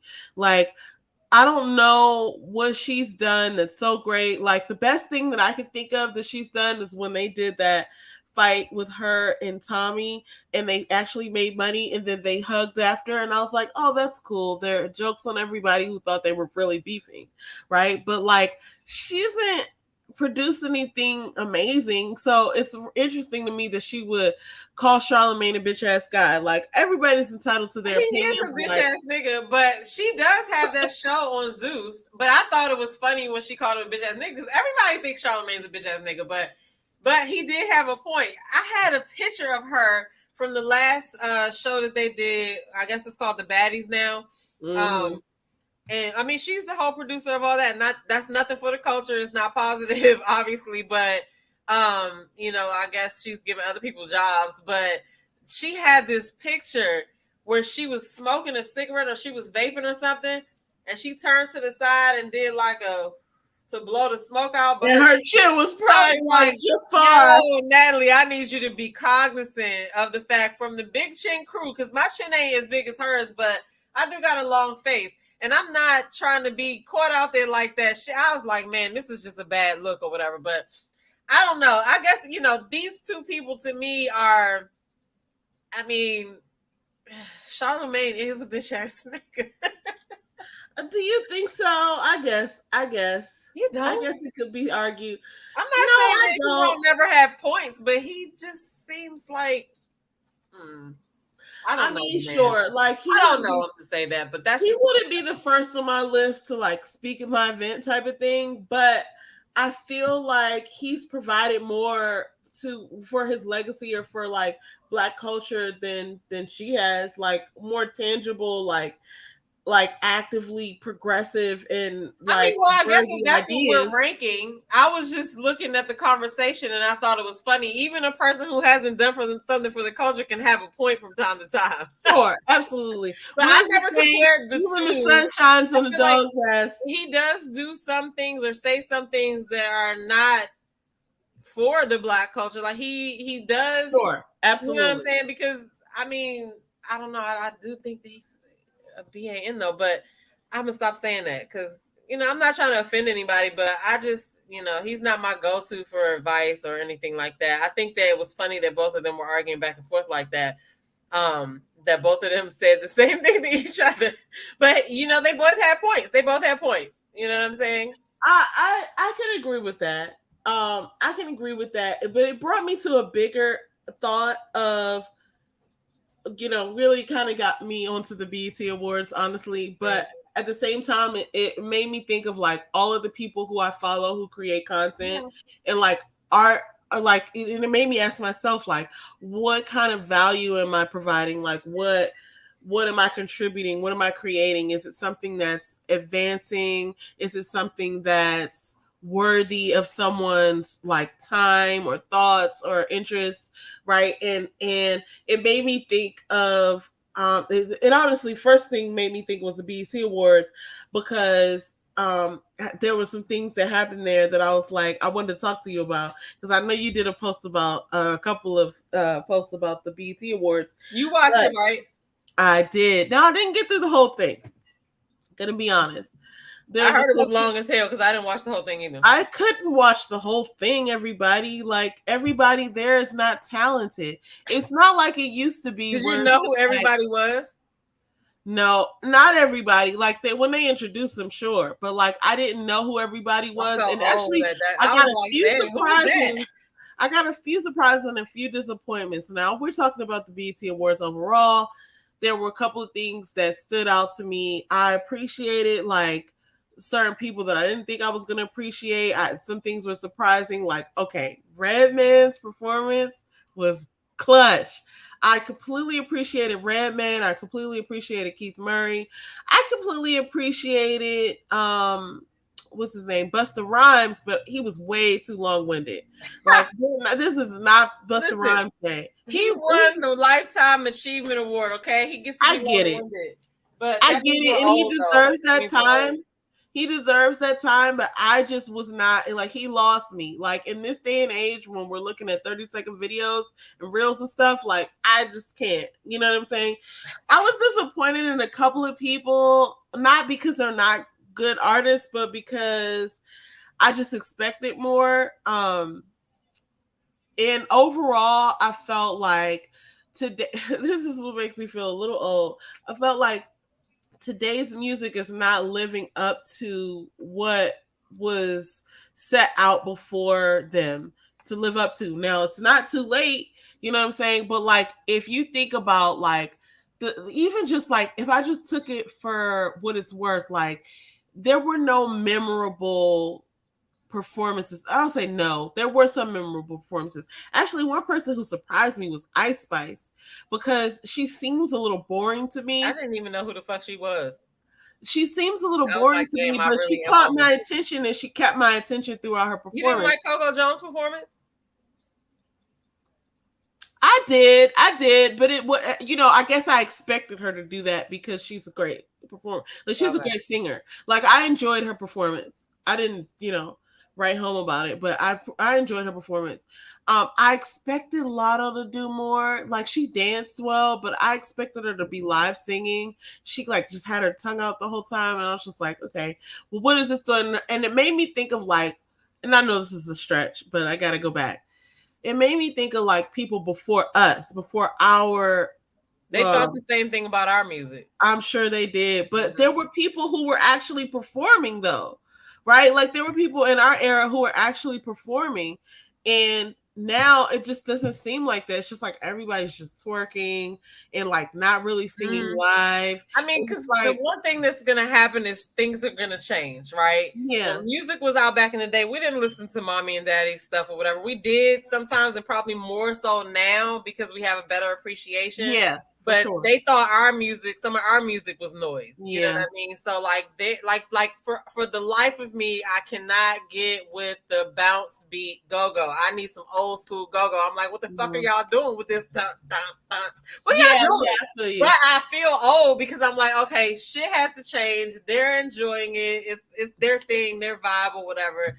I mean, you know, it is what it is. But I didn't know who the people were, but that's when I realized, okay, I really am almost 50. On top of the fact that Busta Rhymes is receiving a Lifetime Achievement Award, because historically it was always somebody that was like, you know, older than us, that was like, you know, Patti LaBelle. Right. Who, oh my God. Let's talk about that. I don't want to disrespect. The funny thing though is she had that song that said, I must rehearse my life. Oh my God.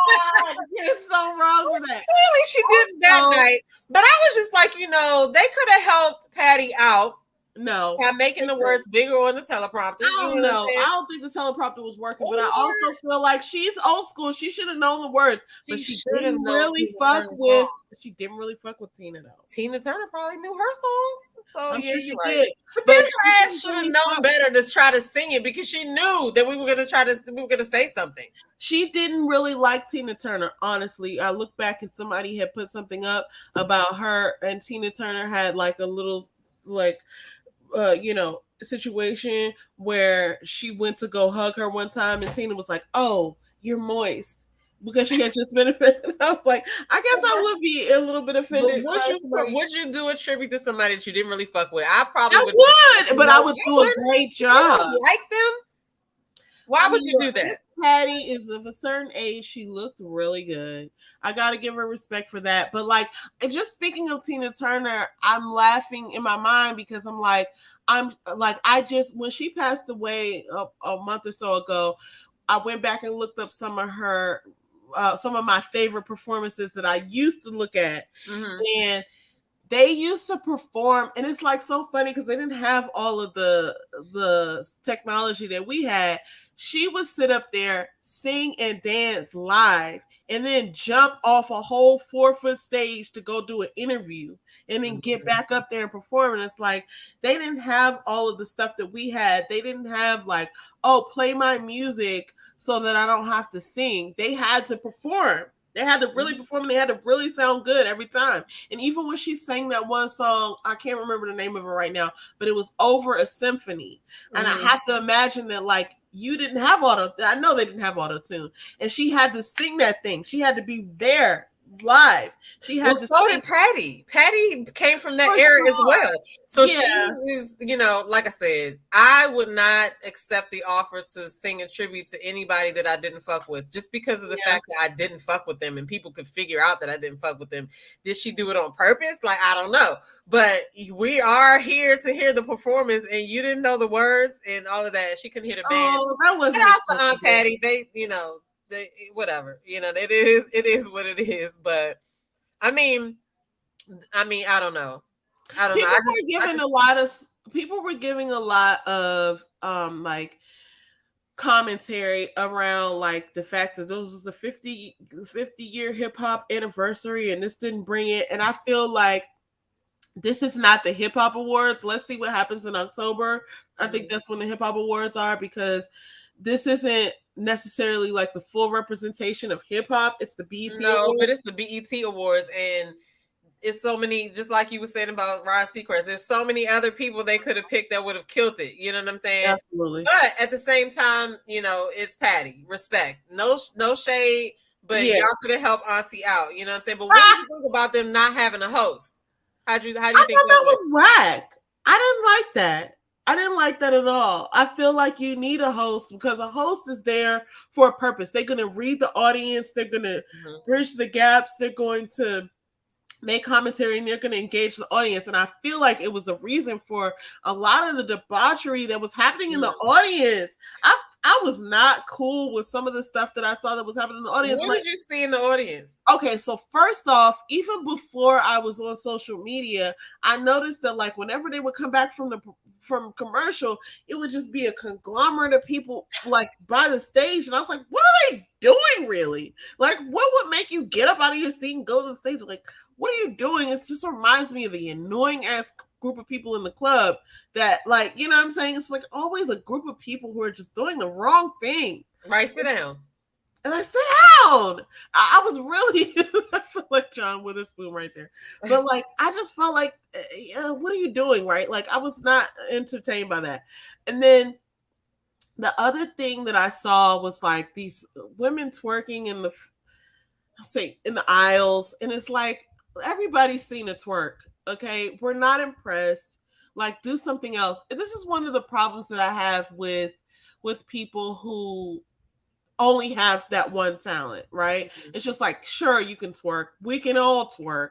Like, maybe everybody can't twerk.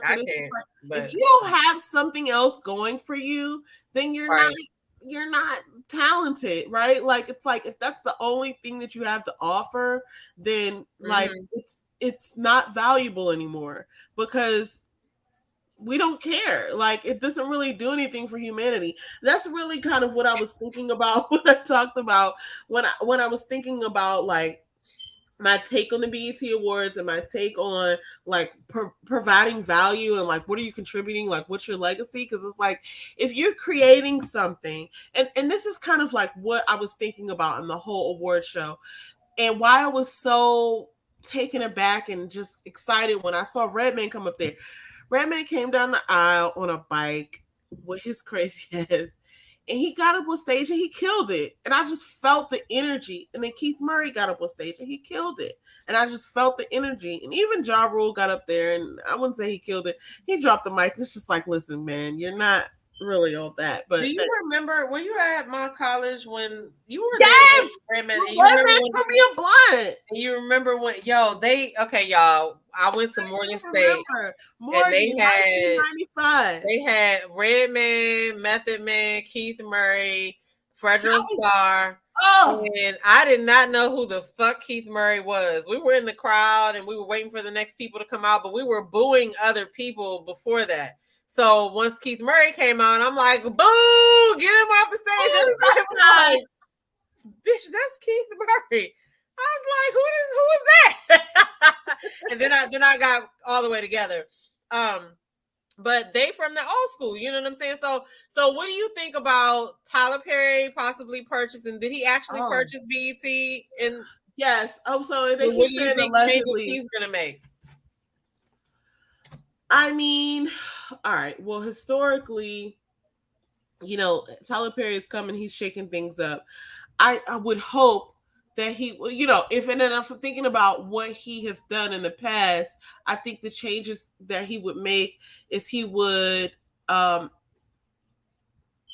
probably clean up some processes.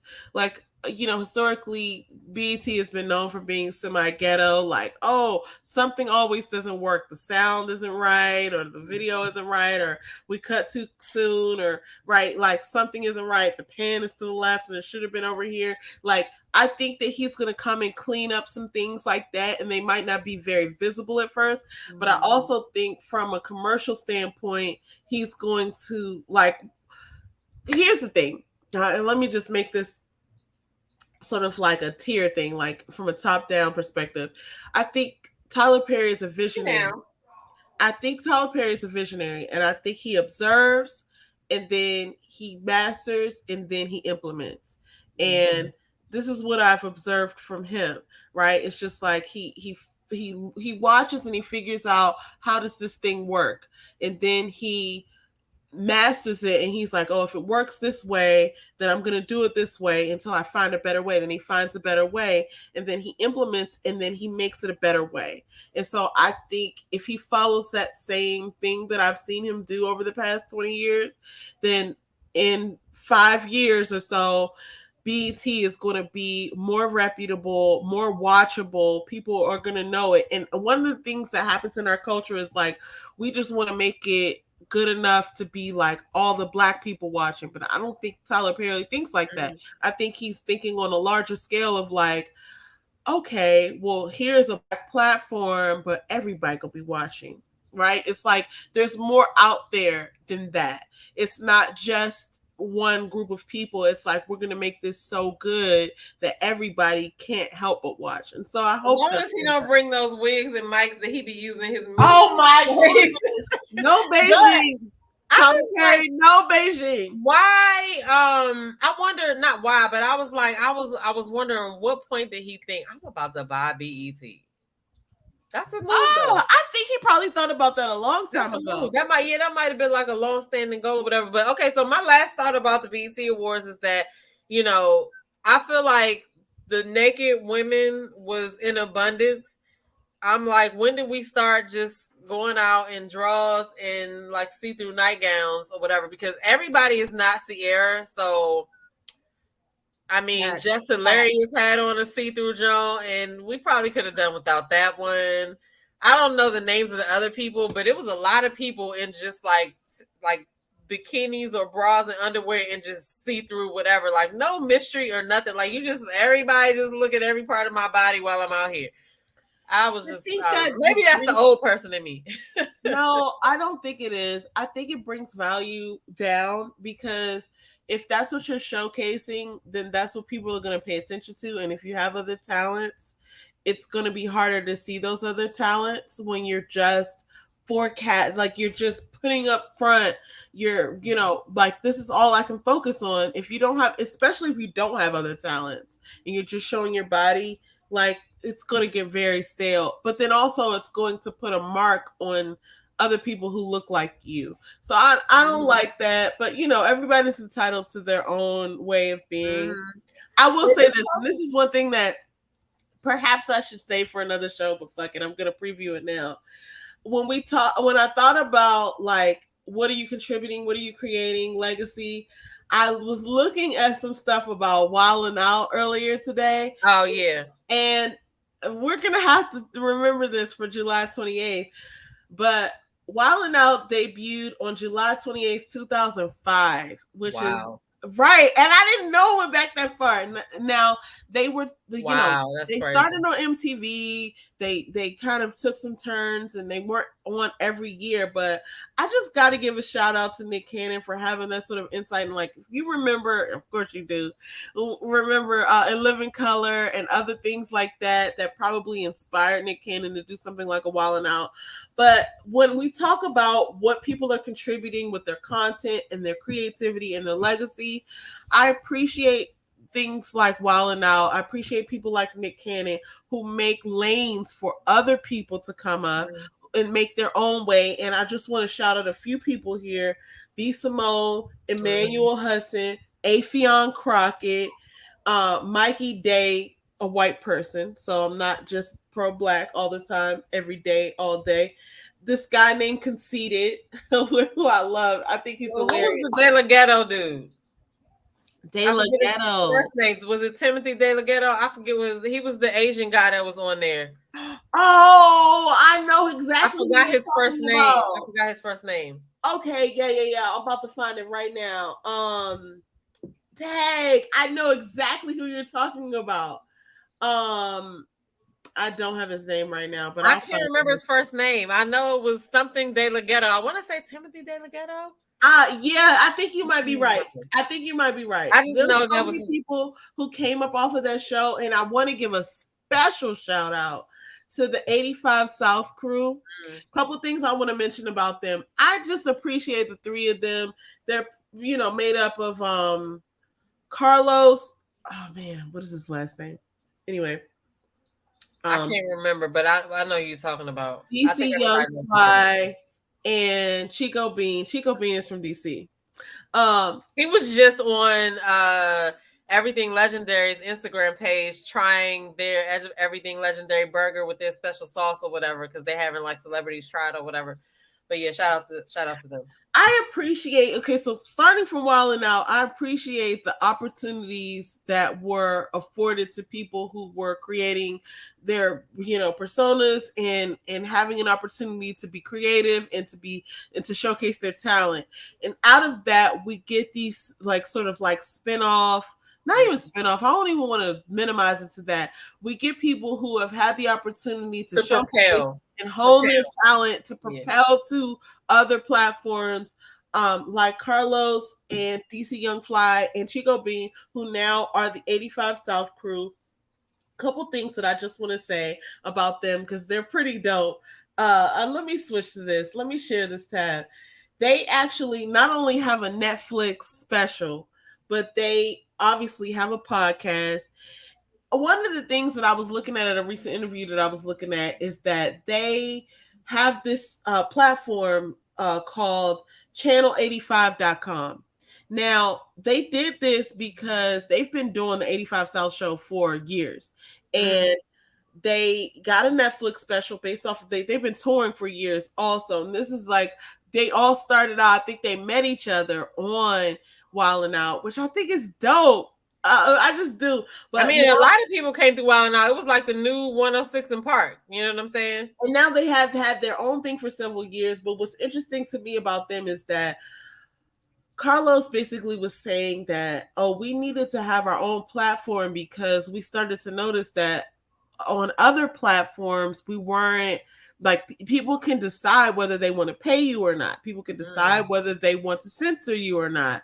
And we have our own content and we want to showcase our own talent, and we shouldn't be censored or we shouldn't be apologetic or trying to conform to people's, I'm paraphrasing, but to people's standards or whatever. Because at the end of the day, they're going to make money off of you, whether you make money off of it or not. They're going to keep your content up there. They're just going to demonetize you. And so I thought that was really cool. So I just want to shout out channel85.com. It's all spelled out in words. Channel 85, not the number, but the words 85.com. Did you watch their Netflix special yet? I haven't watched the Netflix special. I've been looking at it, but I wasn't in a position to watch it, so I'm like, I'm gonna come back. Apparently, it hit #1, which I'm so not shocked. I think these are three talented, and I'm saying three. I'm saying 3, but I know there's a whole bunch of people behind that machine, and I feel like these are amazing people who are showcasing their talent, honing their talent right before our eyes, and I feel like they're all deserving and hardworking people. And so I just, I really love them. I'm really starting to learn a lot more about them. And I give them love, and I hope that it's not even hope. I can tell that they're hard workers. They also observed and figure out how things worked, and they made it happen. And so I'm so grateful and proud of these people. I just wish them nothing but the best. They're effing hilarious. I was watching an interview with them and Angela Yee earlier. Yo, I just could not stop laughing out loud at some of the things they were saying, but they're all funny. All 3 of them are funny. It's they can't be stopped. So shout out to them. That's all.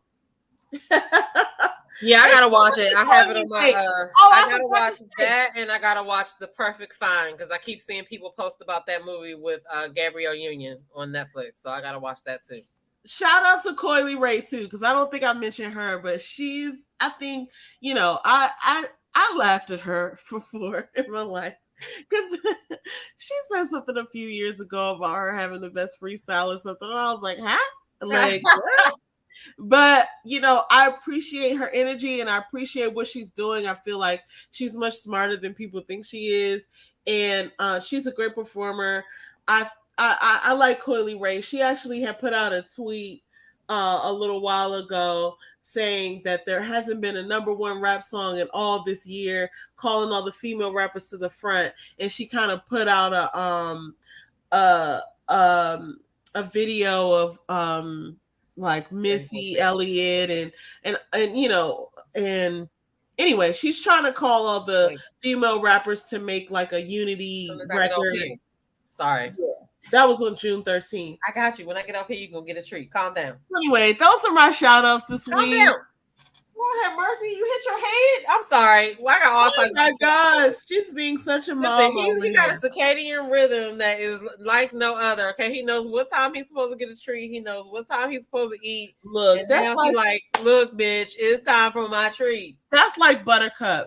She just doesn't even care about the rest of us. But anyway, listen, guys. Those are all the. I do want to give a few more shout outs while we're on the subject of like content creation and like what value you're providing and contributing and what's your legacy. Got to give a shout out to Kamisha Reviews. She's doing her thing out here. She's building from the bottom up, and she's gone through some trials and tribulations, if I'm gonna say it right in a way. And people be trying to, sometimes people be hating on her or whatever. She got come in, but she will clap back. So don't you know what? She be working. Understanding that.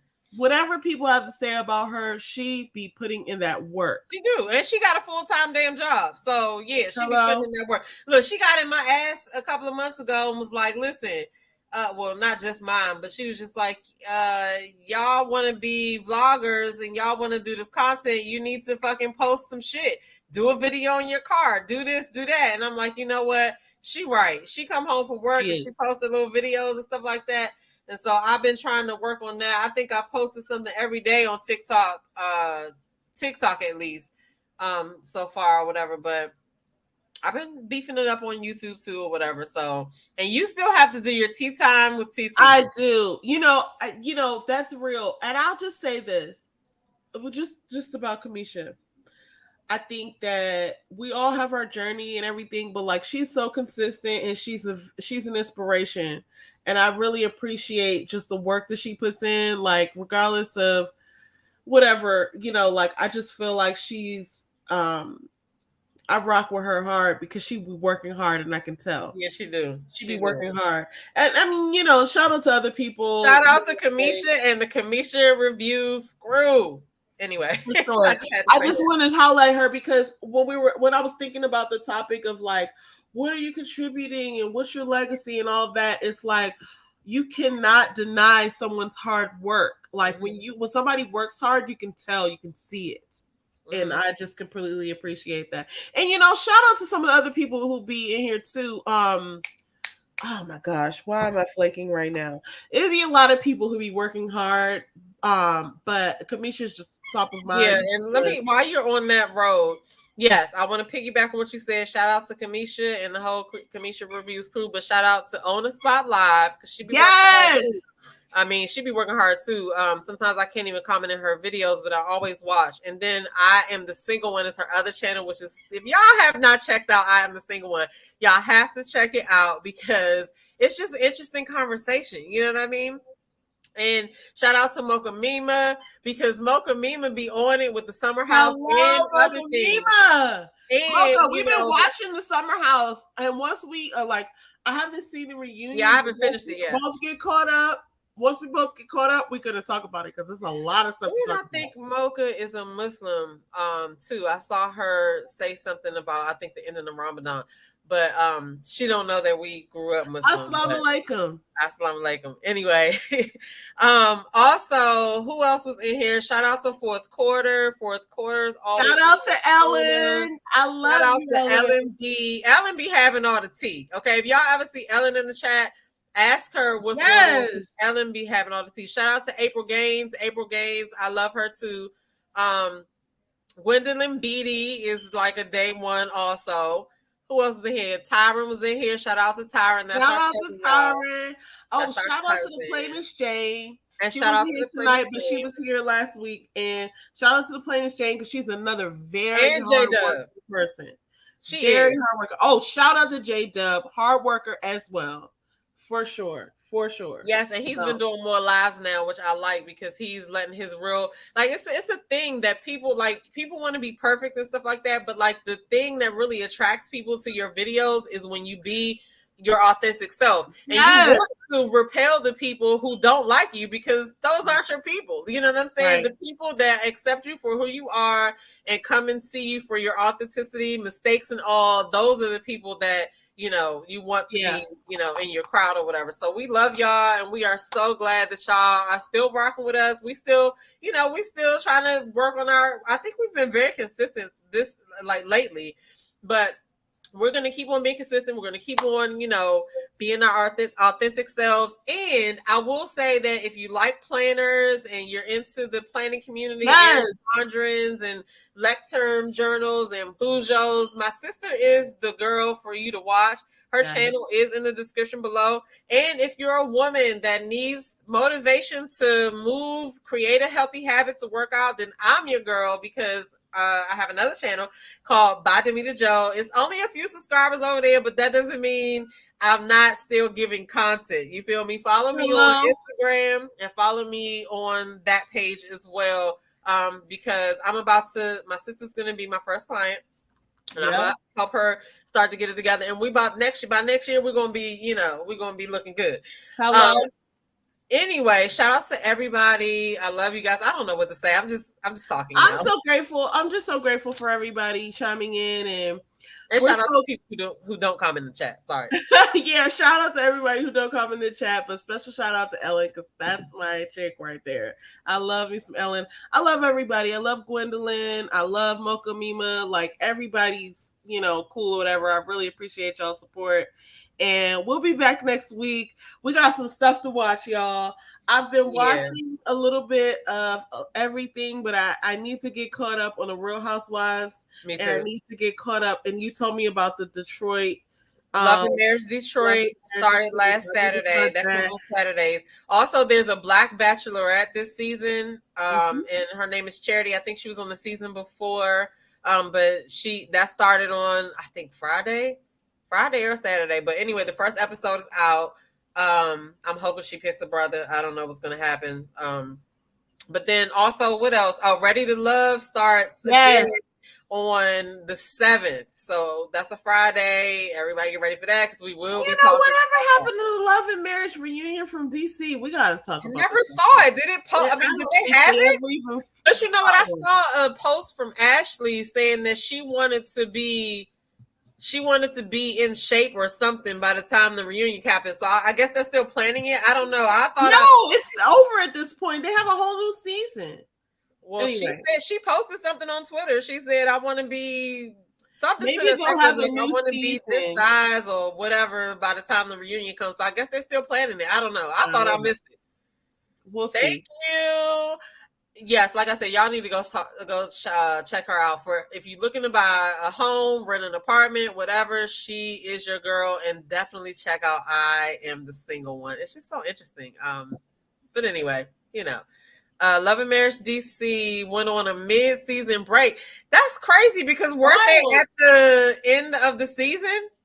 I mean, we would have thought it would have been in the season. I completely forgot about checking to see if it was a new episode, because I just felt like, they just I felt like it was off. But anyway, we're gonna see, because I was enjoying it. We still gonna watch it. You know what I'm saying? We still gonna watch it. Anyway, but shout out to Sherelle the trainer, who's also on that show, because she also is on her weight loss journey, and she is a fitness trainer as well. And she's been doing the damn thing. Okay, she's been uploading her walks and her exercises and stuff like that. So much positive vibes to her, because it's hard to lose weight. Okay, especially when you get older. But anyway, I'm just rambling at this point. If you got anything else to say, sis, no, that's it. I just appreciate everybody, and check us out next week. We're gonna have more topics for you. Yes, who knows what's gonna happen? Who knows? Make sure you like, share, and subscribe. Get in the comments below if you on the replay, #replay, and still give us your comments. Because we do read comments. So anyway, we're gonna see you guys next week. Thank you guys for riding with us. Peace, everybody. Peace. Peace, everybody.